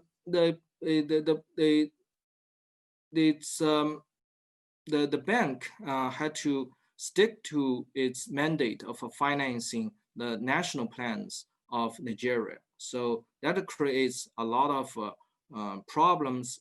According to the World Bank report in 2000, the bank made no new approvals or disbursement and was focusing almost entirely on collecting old loans. So to conclude, so in this paper, I think the key takeaway is that the interaction of the strong political leadership and institutional checks is a crucial conditions for maintaining the autonomy of development banks. So for the policy implications, I think the countries already having successful records of development agencies should continue what they are already doing, including pursuing government goals with clear supports from political leadership. And meanwhile, making a point of putting policymaking under proper constitutional and institutional checks. For development agencies that are yet to accomplish capacity building, the recommendation includes introducing more professionalism, promoting the discretion of agencies. Meanwhile, it's very, very important for the leadership to work on consensus building across ideological spectrums to promote, to enhance the capacity of the development banks. So that's all I have. Thank you very much. Well, thank you very much, Yang, for your presentation. Now let's move to the second paper today, which was completed by colleagues from ODI. And the title of the paper is Financial Performance and Corporate Governance, with a very special focus on Ndbs in Africa. And there are three authors, Ms. Samantha Eldridge, Yunnan Chen, and Michael Albert from ODI. So Sam, the floor is yours. Hi, everyone. I'm going to introduce the paper and then hand over to my co-authors. I'm just going to share my screen.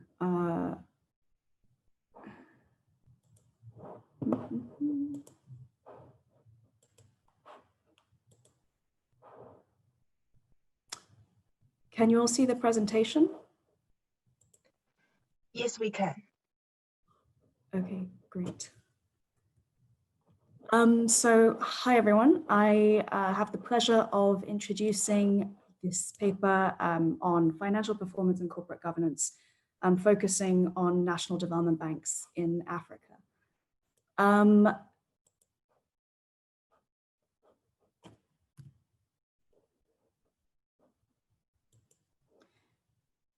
Okay, just to give a quick roadmap, I will be introducing the paper and I will be handing over to my colleague Sam for the descriptive findings, and my colleague Michael will cover the econometric analysis, and Sam will be concluding. So the key question that we focus on and what we want to cover in this paper is to understand and test how corporate governance structures of national development banks affect financial performance, drawing specifically from data on African national development banks. This is an important question given the very unique role that NDBs have as development actors. As development agencies that are nationally embedded, domestically embedded, they serve as instruments of industrial policy. They can support domestic economic transformation and also help to achieve climate finance goals. However, there are persistent perceptions of governance issues that make them perhaps overlooked and underutilized as international partners. And this question of political influence is also a very salient one in the Africa region where institutions are historically weaker. And so a major contribution of this paper is to contribute to emerging research on this region where banks have been historically understudied. So for this research, data availability was a constant challenge. We collated data sets shared from AFD combined with other surveys from the World Bank and the AADFI to identify a universe of development finance institutions in Africa.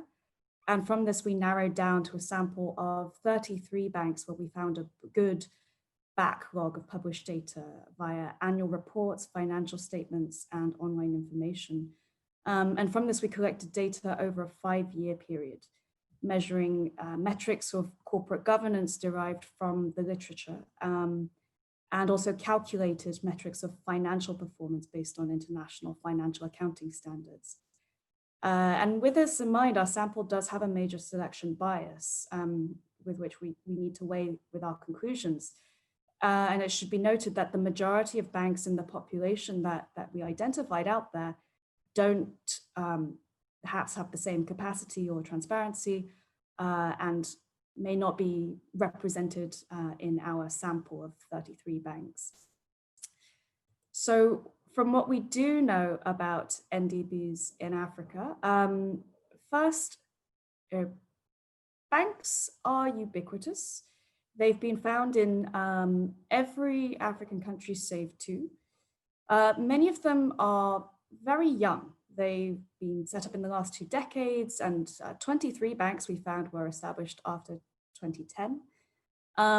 Most are publicly owned, and the norm here is a concentrated shareholding under a single central ministry, but it's not uncommon to have mixed shareholding between different public bodies, and private shareholding is also not uncommon. And we find a plurality of banks are broad in their mandate, which gives them greater scope of action as opposed to operating in a specific sector such as housing or agriculture.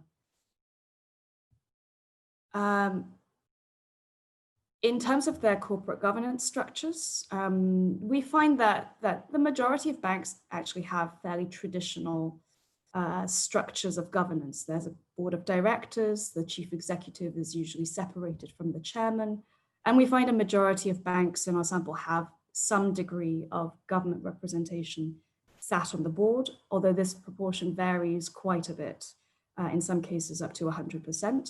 On average, it's about 28%. Our data set also traces the appointment of senior management, both of the board and the CEO, whether it occurs through ministries by the head of state, or in the case of the CEO, if the board appoints themselves. And we find a strong prevalence of the head of state in appointment, both for board members and for the CEO. This is about the case of a third of the banks that we dig into. And most of the banks, in terms of transparency, perform quite well. But just to reiterate, this is because the banks that we look at are the ones where information is available. We do note some endemic issues with reporting in around 2 to 5 banks that have received qualified opinions from external auditors. And now I'm going to pass you on to Sam to dig into some of the financial statistics of the banks that we looked at. Thank you, Yuna. Can I make a request? Can you view slideshow, please? I think it might be easier for that. Yeah. Thank you. So yes, I'm going to quickly just provide an overview of some of on the financial performance. So we've dug into the reports over a 5-year period for 33 banks where they were available. So on the left-hand side, what we can see is that actually most of these banks in Africa are extremely small if we look at the size of their total assets in relation to the country's GDP. And so I think this has, important policy implications as we go forward in terms of, really, what kind of materially, how can they support development in a material way when they are so small? That said, we did find a trend over time that nearly all of these banks are growing. So we found that 94% of our sample saw an increase in their total assets over the last 5 years. and that for a third of those banks, their assets nearly doubled. So we are seeing, kind of significant growth, although we should be mindful that it is upon a small kind of capital base. And then on the right-hand side, essentially what we see is that that growth in assets and total assets is being translated into, increased operations in terms of much larger loan portfolios. And basically, this graph shows that some of the banks, those above that orange 45-degree line, have been able to leverage increases in lending over and above the increase in their total assets. And so this kind of could suggest that these banks have actually been quite efficient at, one, absorbing and utilizing the increase in the total capital, if you like, but also, pumping money into the economy, and that there is that demand for that kind of capital. And I think it's important because reflecting on the IDRI presentation yesterday on leverage and gearing, I think this story is a little different and adds some calibration to the findings that were presented yesterday, which seemed to show a stagnation. And I think it's also important to show or to tell you that the source of this growth varied. It was a mixture of equity injection and long-term borrowing, but on the whole, a lot of this growth in total assets has been an increase in long-term borrowing sourced by these banks. However, the gearing ratio, that is the ratio of long-term debt to equity, still remains fairly low, again reflecting the capital base, the small capital base of many of these banks and their limited ability to leverage. So if we move on, thank you.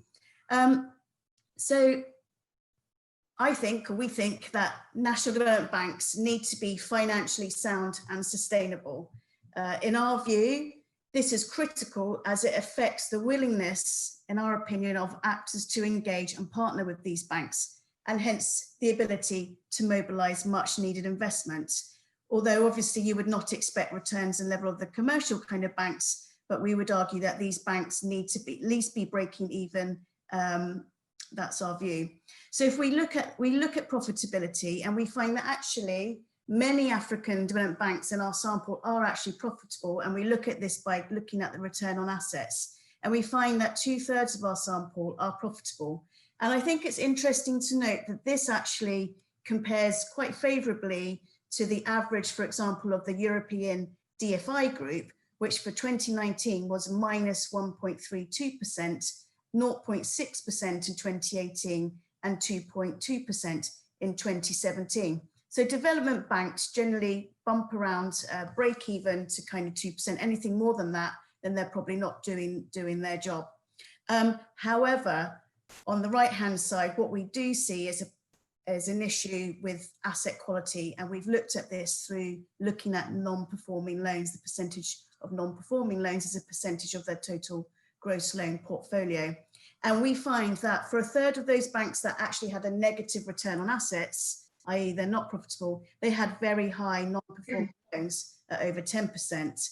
And a third of them, of these banks, had very high non-performing loans at over 25%. And you can see that final box, it's when we look or compare that to, if you like, kind of a wider sample of banks using the World Bank 2017 survey, you can see by the distribution of the NPL that this problem appears more pronounced in the Africa region. Thank you. And you have 4 minutes left. Thank you. Yep. So I'll hand over to my colleague, Michael. All right, I hope you can hear me. So for the econometric analysis, our results do aim to capture associations rather than causality. So we do estimate a linear, simple linear model that takes this specific performance.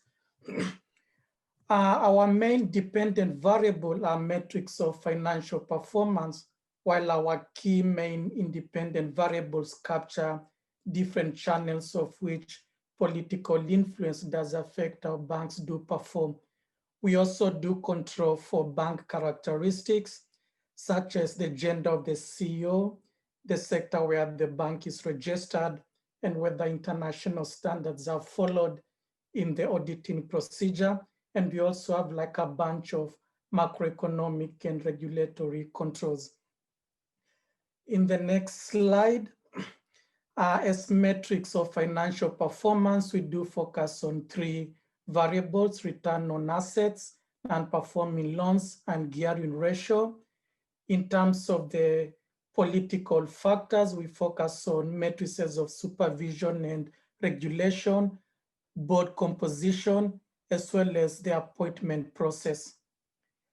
In the next slide, our empirical challenges relate to 3 issues: omitted variable bias, since we cannot account for all variables; reverse causality, in the sense that the relationship could be moving from performance to governance; and thirdly, as mentioned before, we have a small sample size. So to address these issues, we focus on fixed effects and system GMM estimates. In the next slide, we provide our first main results. We find that there's a consistent and negative effect of presidential appointments of CEO on return to assets. And this result also holds when we do the same exercise and examine the presidential appointment of board members. In the next slide, we also find that political appointment is associated with higher gearing ratio. And this sort of implies that banks have a risk appetite. There's a risk appetite of this kind of banks. In the next slide, we do then examine the relationship between the independence of boards and how they do perform. And our main results show that banks which have a higher share of independent or private sector members in the board do actually perform well in terms of their returns on assets. In the next slide, we do examine whether the effect of board independence matters condition on the country's overall level of governance. We do this by introducing interaction terms, and our main results show that for countries which have a weak governance structure, having a higher share of independent members on the board has a positive effect on financial performance. In the next slide, we do a few robustness checks, and we find that our results are robust to excluding some of the large banks, as well as using a composite index of financial performance, which is similar to what has been presented in the previous paper. Back to you, Sam.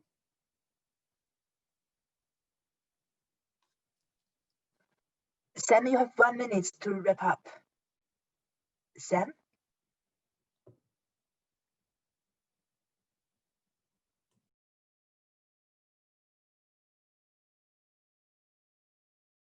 Sam, could you unmute yourself? Sorry, yes. In the interest of time then, so I think there are just 3 main conclusions or observations here. And that is, that the banks which obviously have a higher level of political interference through the appointment of senior management, especially the CEO, have poorer financial performance.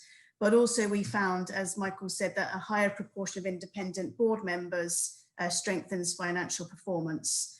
And if I skip to the final slide, essentially we've got 3 policy recommendations here, or implications. The importance basically of the need to depoliticize appointments of executive management and increase the independence of board members. 3, in terms of the financial findings, as I explained, many of these banks have a small capital base, and we argue that these banks should have increased capital injections if they are well governed and are performing strongly. And finally, there's a big issue around transparency and reporting, as we found a universe of around 110 banks in Africa, but we could only get reasonable data on 33 of these banks. Thank you. Well, thank you very much for the excellent presentation. I think the two papers are very complementary with each other. And now let's move to the session on discussion. We have three discussions today. May I first invite Professor Stephen Kaplan from George Washington University to make comment on the first paper. Stephen, the floor is yours. Thank you very much. Thank you very much for having me once again. It's a pleasure to be here. And I really enjoyed reading the revised paper. I think you did a great job of thinking about how formal institutions interact with informal institutions, right? And informal qualities such as leadership. What I'm going to do is sort of highlight some points from more of a theoretical perspective, and then move to kind of measurement and ultimately the case studies as well. In terms of the theory, what I was thinking about in particular, if you look at table 1, and you have your 2x2 there, I was thinking about the intermediate cases, right? Essentially, when you might have checks and balances, but not strong political leadership, or strong political leadership and not checks and balances, right? Because your results are centered on the interaction effect, right? That's your primary result, but it seems like there's a lot there to unpack in those other boxes as well. For example, right, when we think about political leadership, it might make a big difference if we think about that political leadership opportunistically, and maybe they have opportunistic goals versus maybe they're welfare maximizers, right? And they have more of a benevolent approach, right? This kind of thought is embedded in the literature from folks like Tim Besley, right? Trying to think about, okay, what is political leadership and how do they approach this, right? But that might make a difference.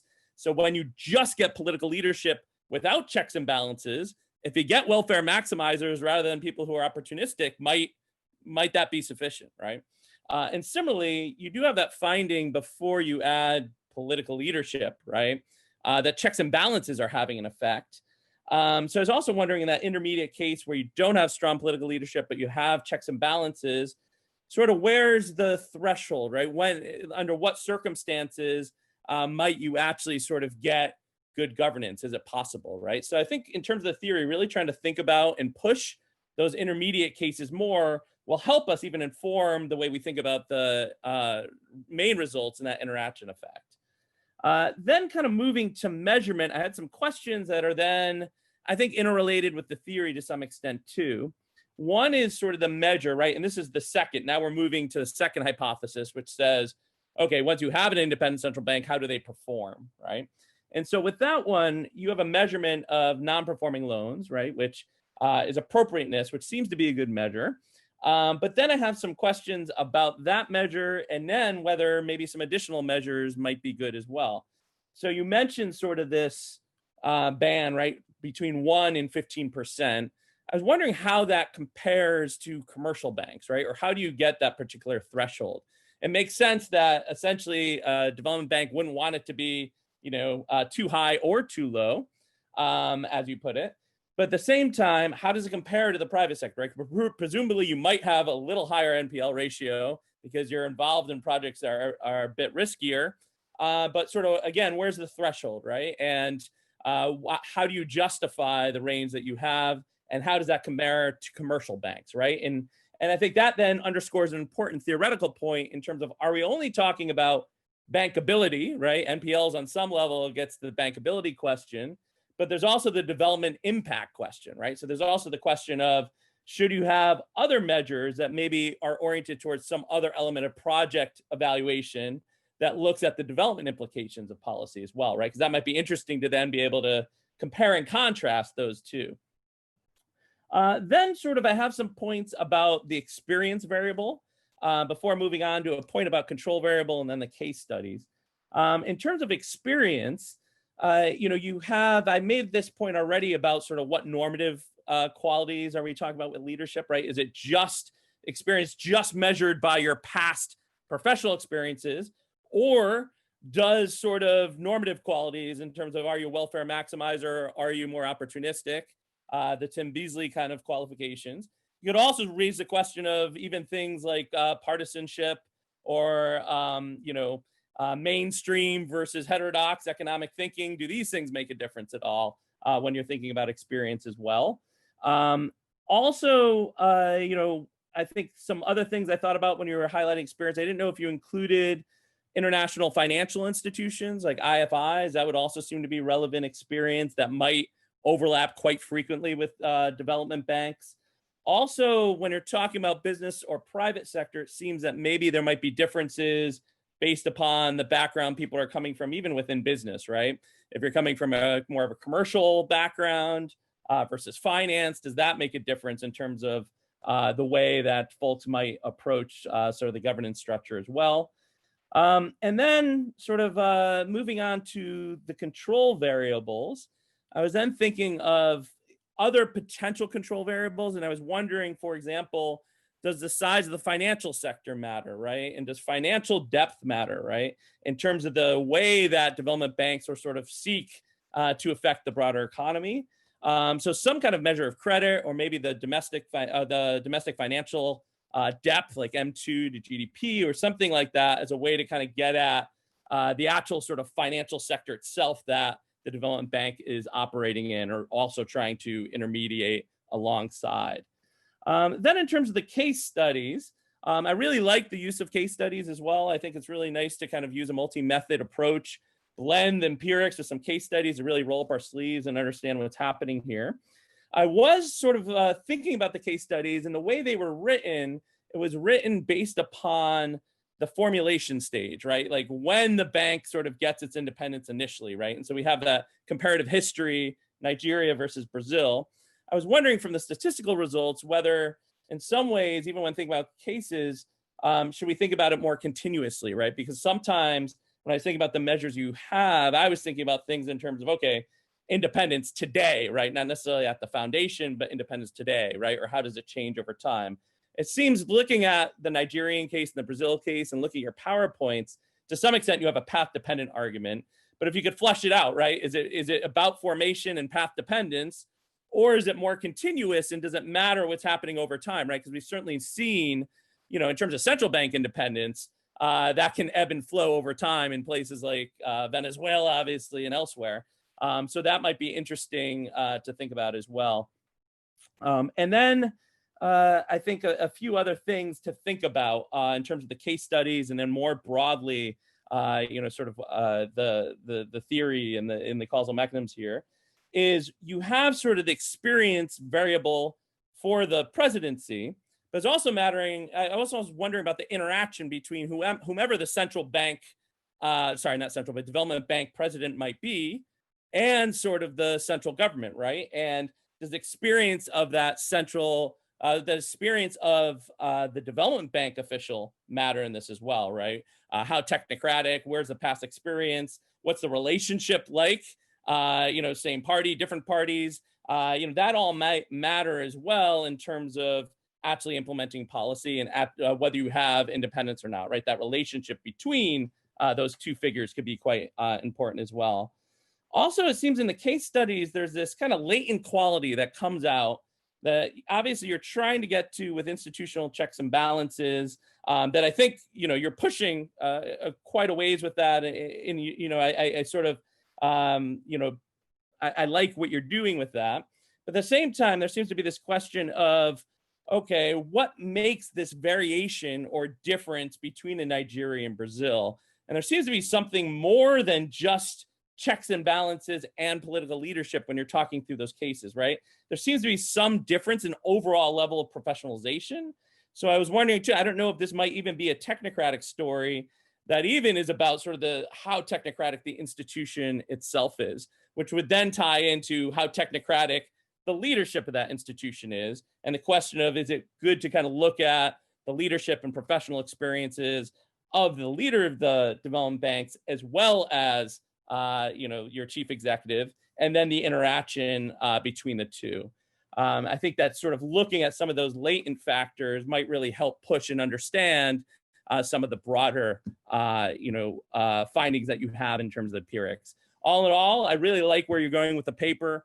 I really like that you've kind of moved from just primarily thinking about the formal checks and balances to really thinking about things like leadership that are tough to think about. But I think the ambition is good, because to really understand the story, you need to understand what's happening with leadership too. So thank you very much. I really enjoyed the read, and I look forward to seeing where the project goes in the future as well. Well, thank you very much for the very constructive comments. We also have one comment and question from the panelist, from Stephanie. And the question is about whether it is a good thing or bad thing to have government representative on the board, on the Ndb board. And from Stephanie's perspective, if the Ndb need to implement government policy, so it may be desirable to have government representative at the board level. So this is also a question addressed to the first paper. And I would like to invite the two discussants for the second paper to give the brief comments, and then we will give the final say to the presenters. And we have two discussants for the second paper. We have Dr. Natalia Navic from INSE and Dr.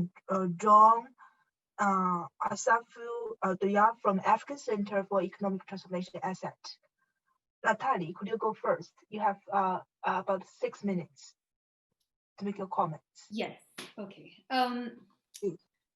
So okay, I'll be brief.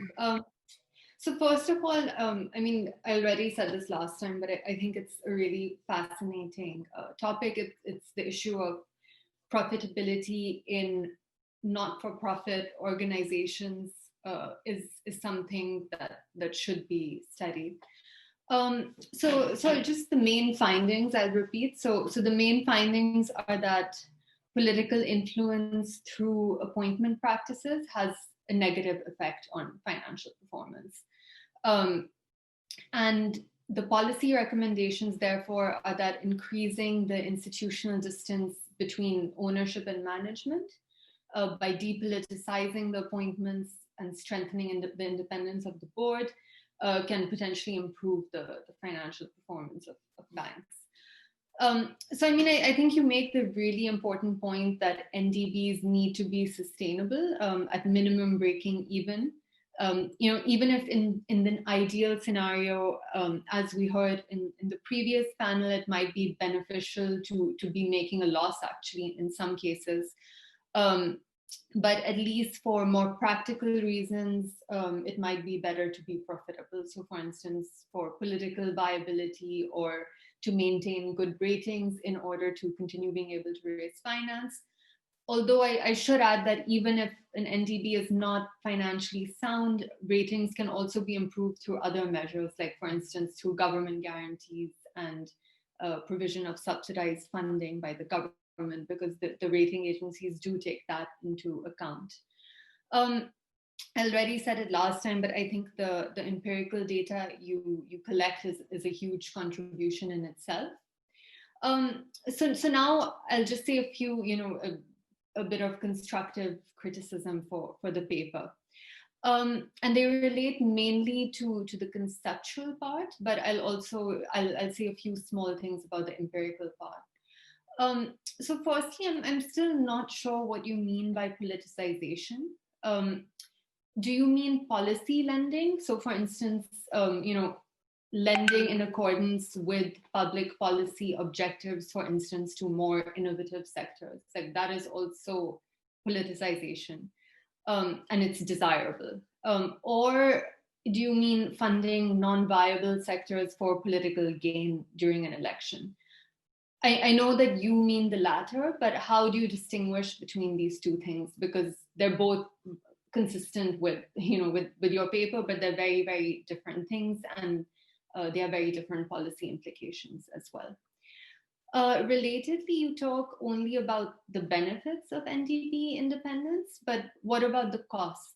So in this regard, you know, I don't think it's surprising that the distance between government and management increases profitability, but you know, this could also just be because the Ndb is acting like a commercial bank, so it's lost its public mandate.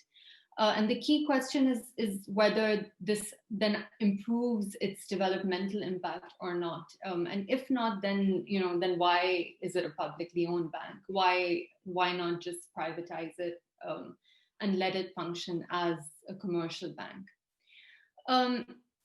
So your empirical results, I think, are actually different. Are consistent with two very different causal mechanisms. So one is, what we might call the bad governance mechanism, and this is the only one that you address in your paper.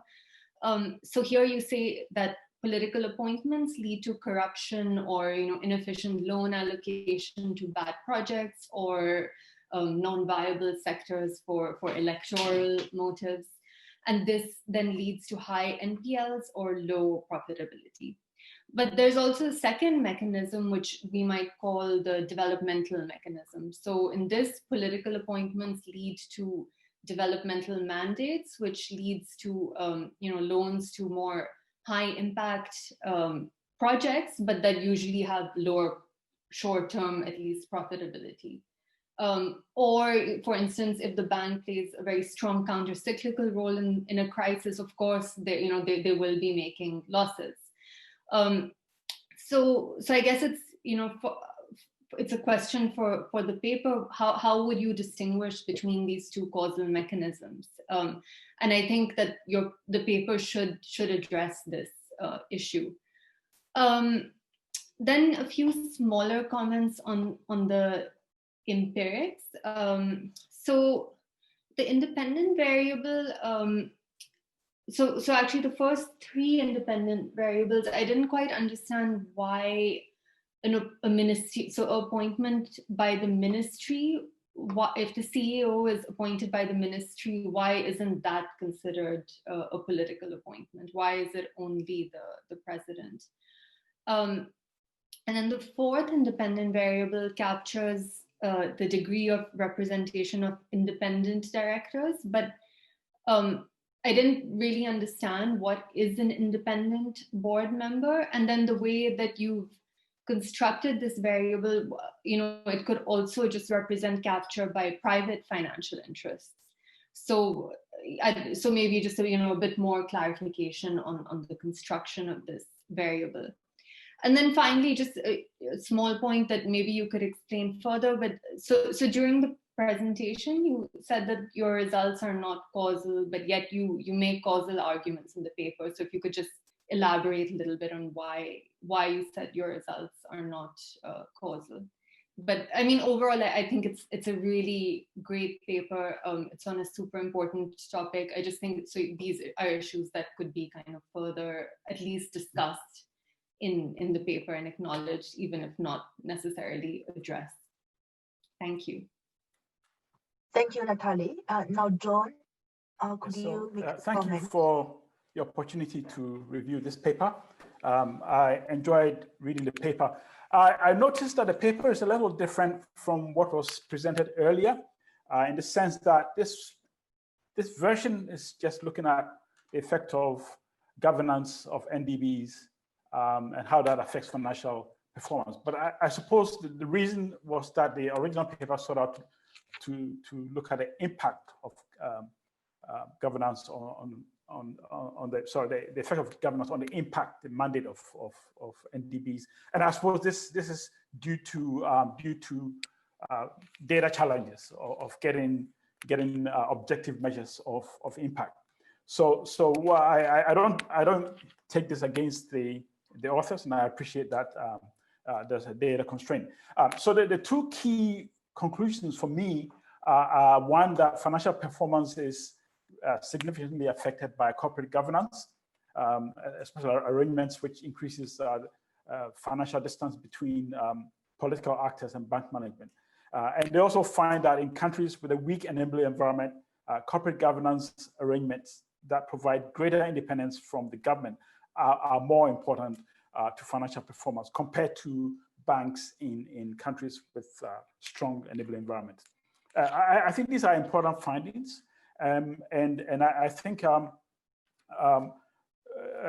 it makes a contribution to the literature because as stated in the paper itself, a lot of the literature focuses on developed countries, or even if it's in developing countries, on a few large development banks. And that does not reflect the situation on the ground, where you now have a lot of small development banks. And the literature on Africa is actually underrepresented in the literature. So I think that the paper makes important contributions to knowledge in the sense that it has provided some findings for African development banks in Africa. So therefore, I think that the paper makes contributions to the literature as it stands, and it also makes contributes to the policy debate in a number of ways.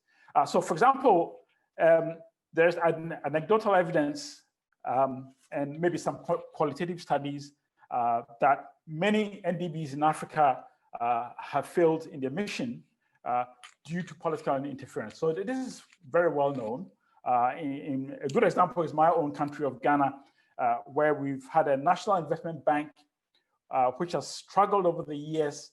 And just last week, it was announced that the World Bank has approved $250 million to support the establishment of a new development bank of Ghana to increase the long-term finance for SMEs. So I think this paper would be of interest to the Ghana government, just to make sure that the omissions and mistakes made in the past are not repeated.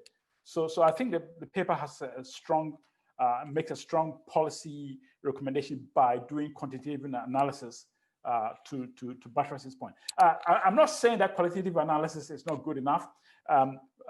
There's a role for that, and the case studies are also helpful. But I think to make a strong argument to policymakers, it's good to have quantitative data to back any recommendations that are made. So in that sense, I think this paper is very important.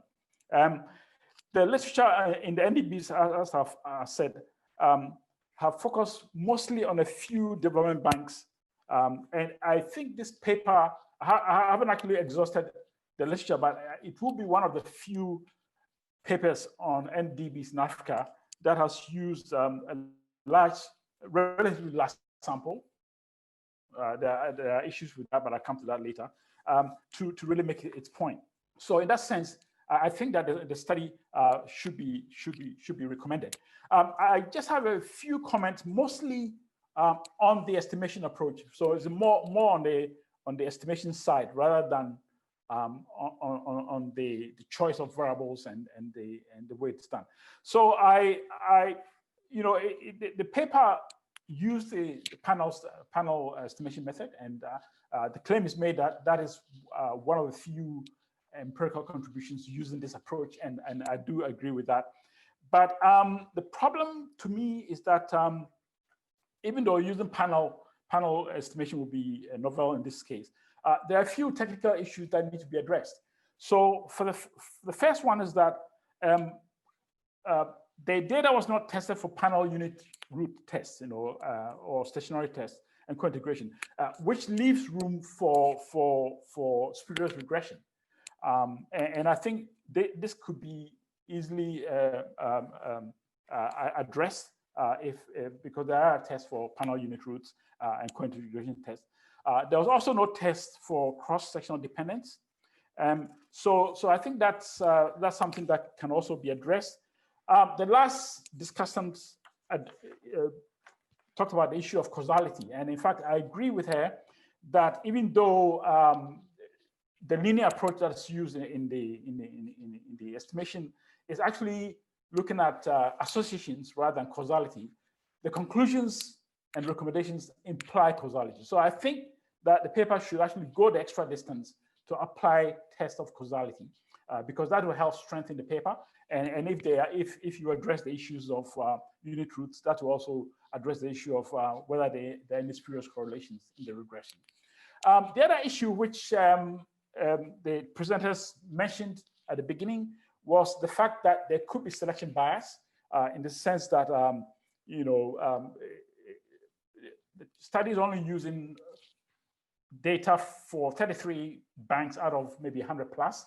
And these are banks that have published statements and reports online. So once again, that brings a selection issue. And I think, I don't know how that can be addressed, but I think what the authors could do is to be cautious not to extrapolate to the wider population, because we know that there's already a selection bias. So those are the comments that I have, and I'd like to congratulate the authors, and I'm looking forward to maybe the revised version of the paper. So thank you very much for having me. Well, thank you very much, John, for your very constructive suggestions. And I think before I hand over to the authors to give a brief response to all the comments and suggestions, I would like to share with you one suggestion from our audience on the future research directions. So we have a suggestion from Dr. Lavinia Barros from BNDES, and she has made some recommendation on the future research questions, including first, how to sustain technical autonomy and bureaucratic insulation in a net society, and other good examples to be followed. And secondly, how to deal with disputes around the three powers, and how could Ndb create a mechanism to build consensus and arbitrate conflicts among different government spheres and demand from society. So these are something that I think is quite related to the governance of Ndb that we can delve deeper into them in the future. So in the interest of time, I would like to give 2 minutes to each paper to give a response to the comments and suggestions from the peer reviewers and the audience. Maybe Tianya, you can start. 2 minutes. Yeah, thank you. Yeah. First, I would like to thank Stephen for very, very great comments. I really learned a lot. I feel that that's exactly what we need from the reviewers. And I think with regard to the overall level of professionalism, right? Also looking at the work experience of the governors of development banks. That's a very useful suggestions.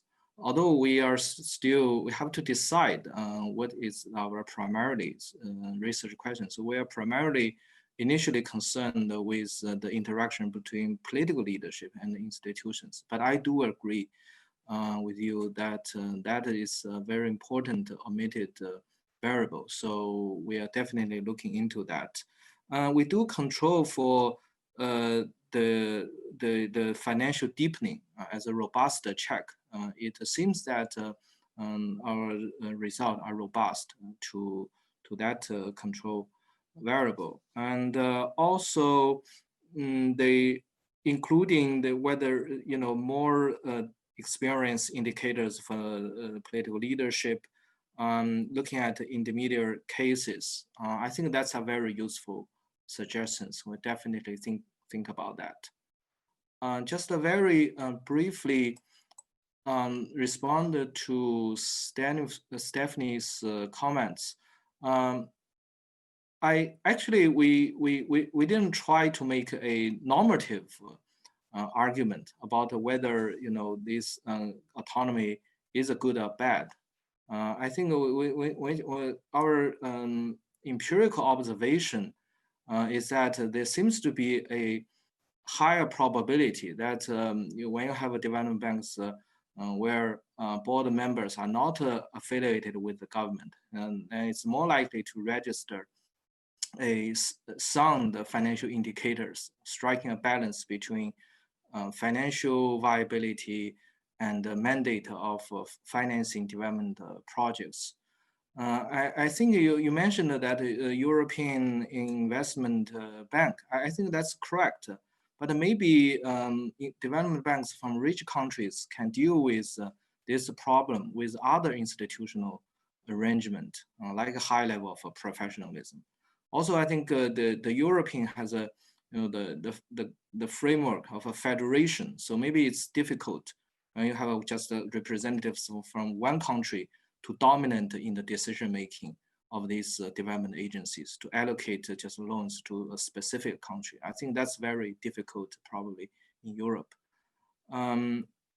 For Navilia's comments, I think I agree with your point.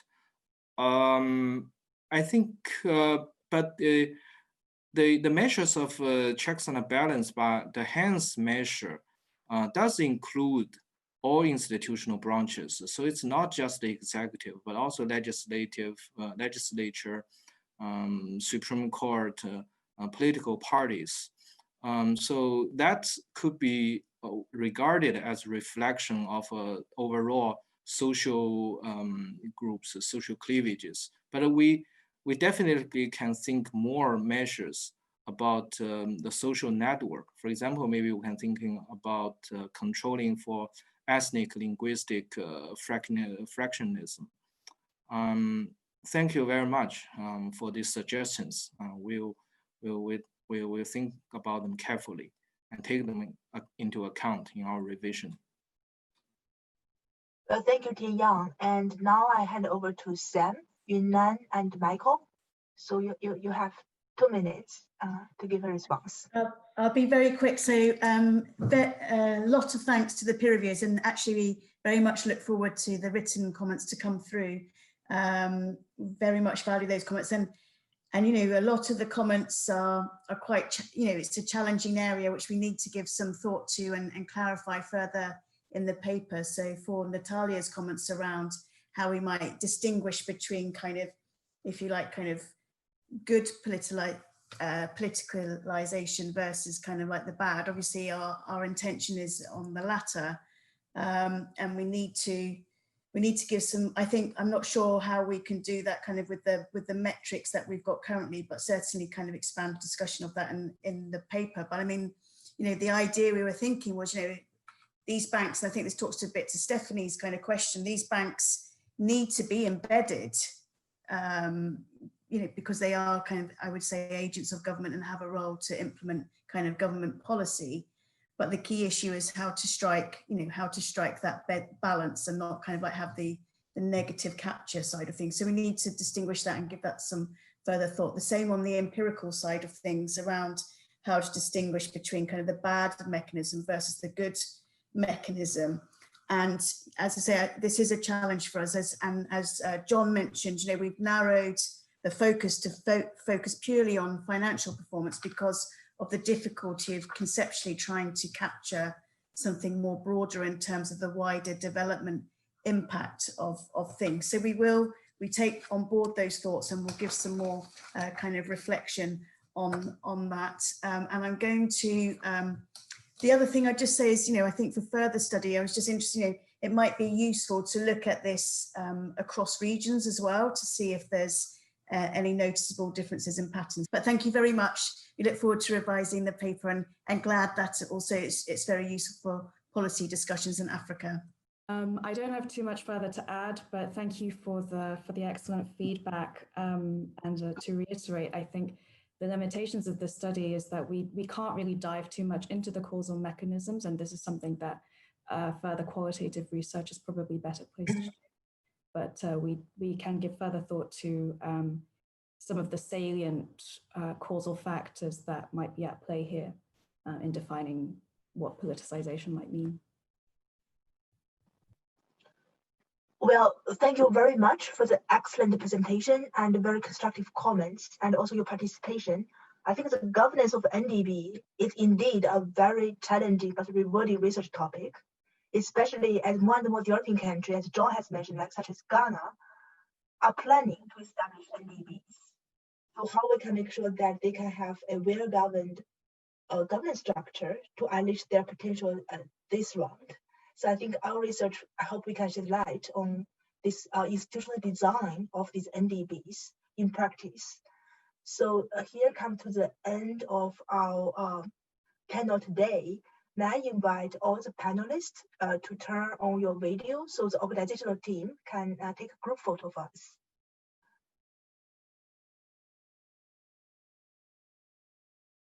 Yes.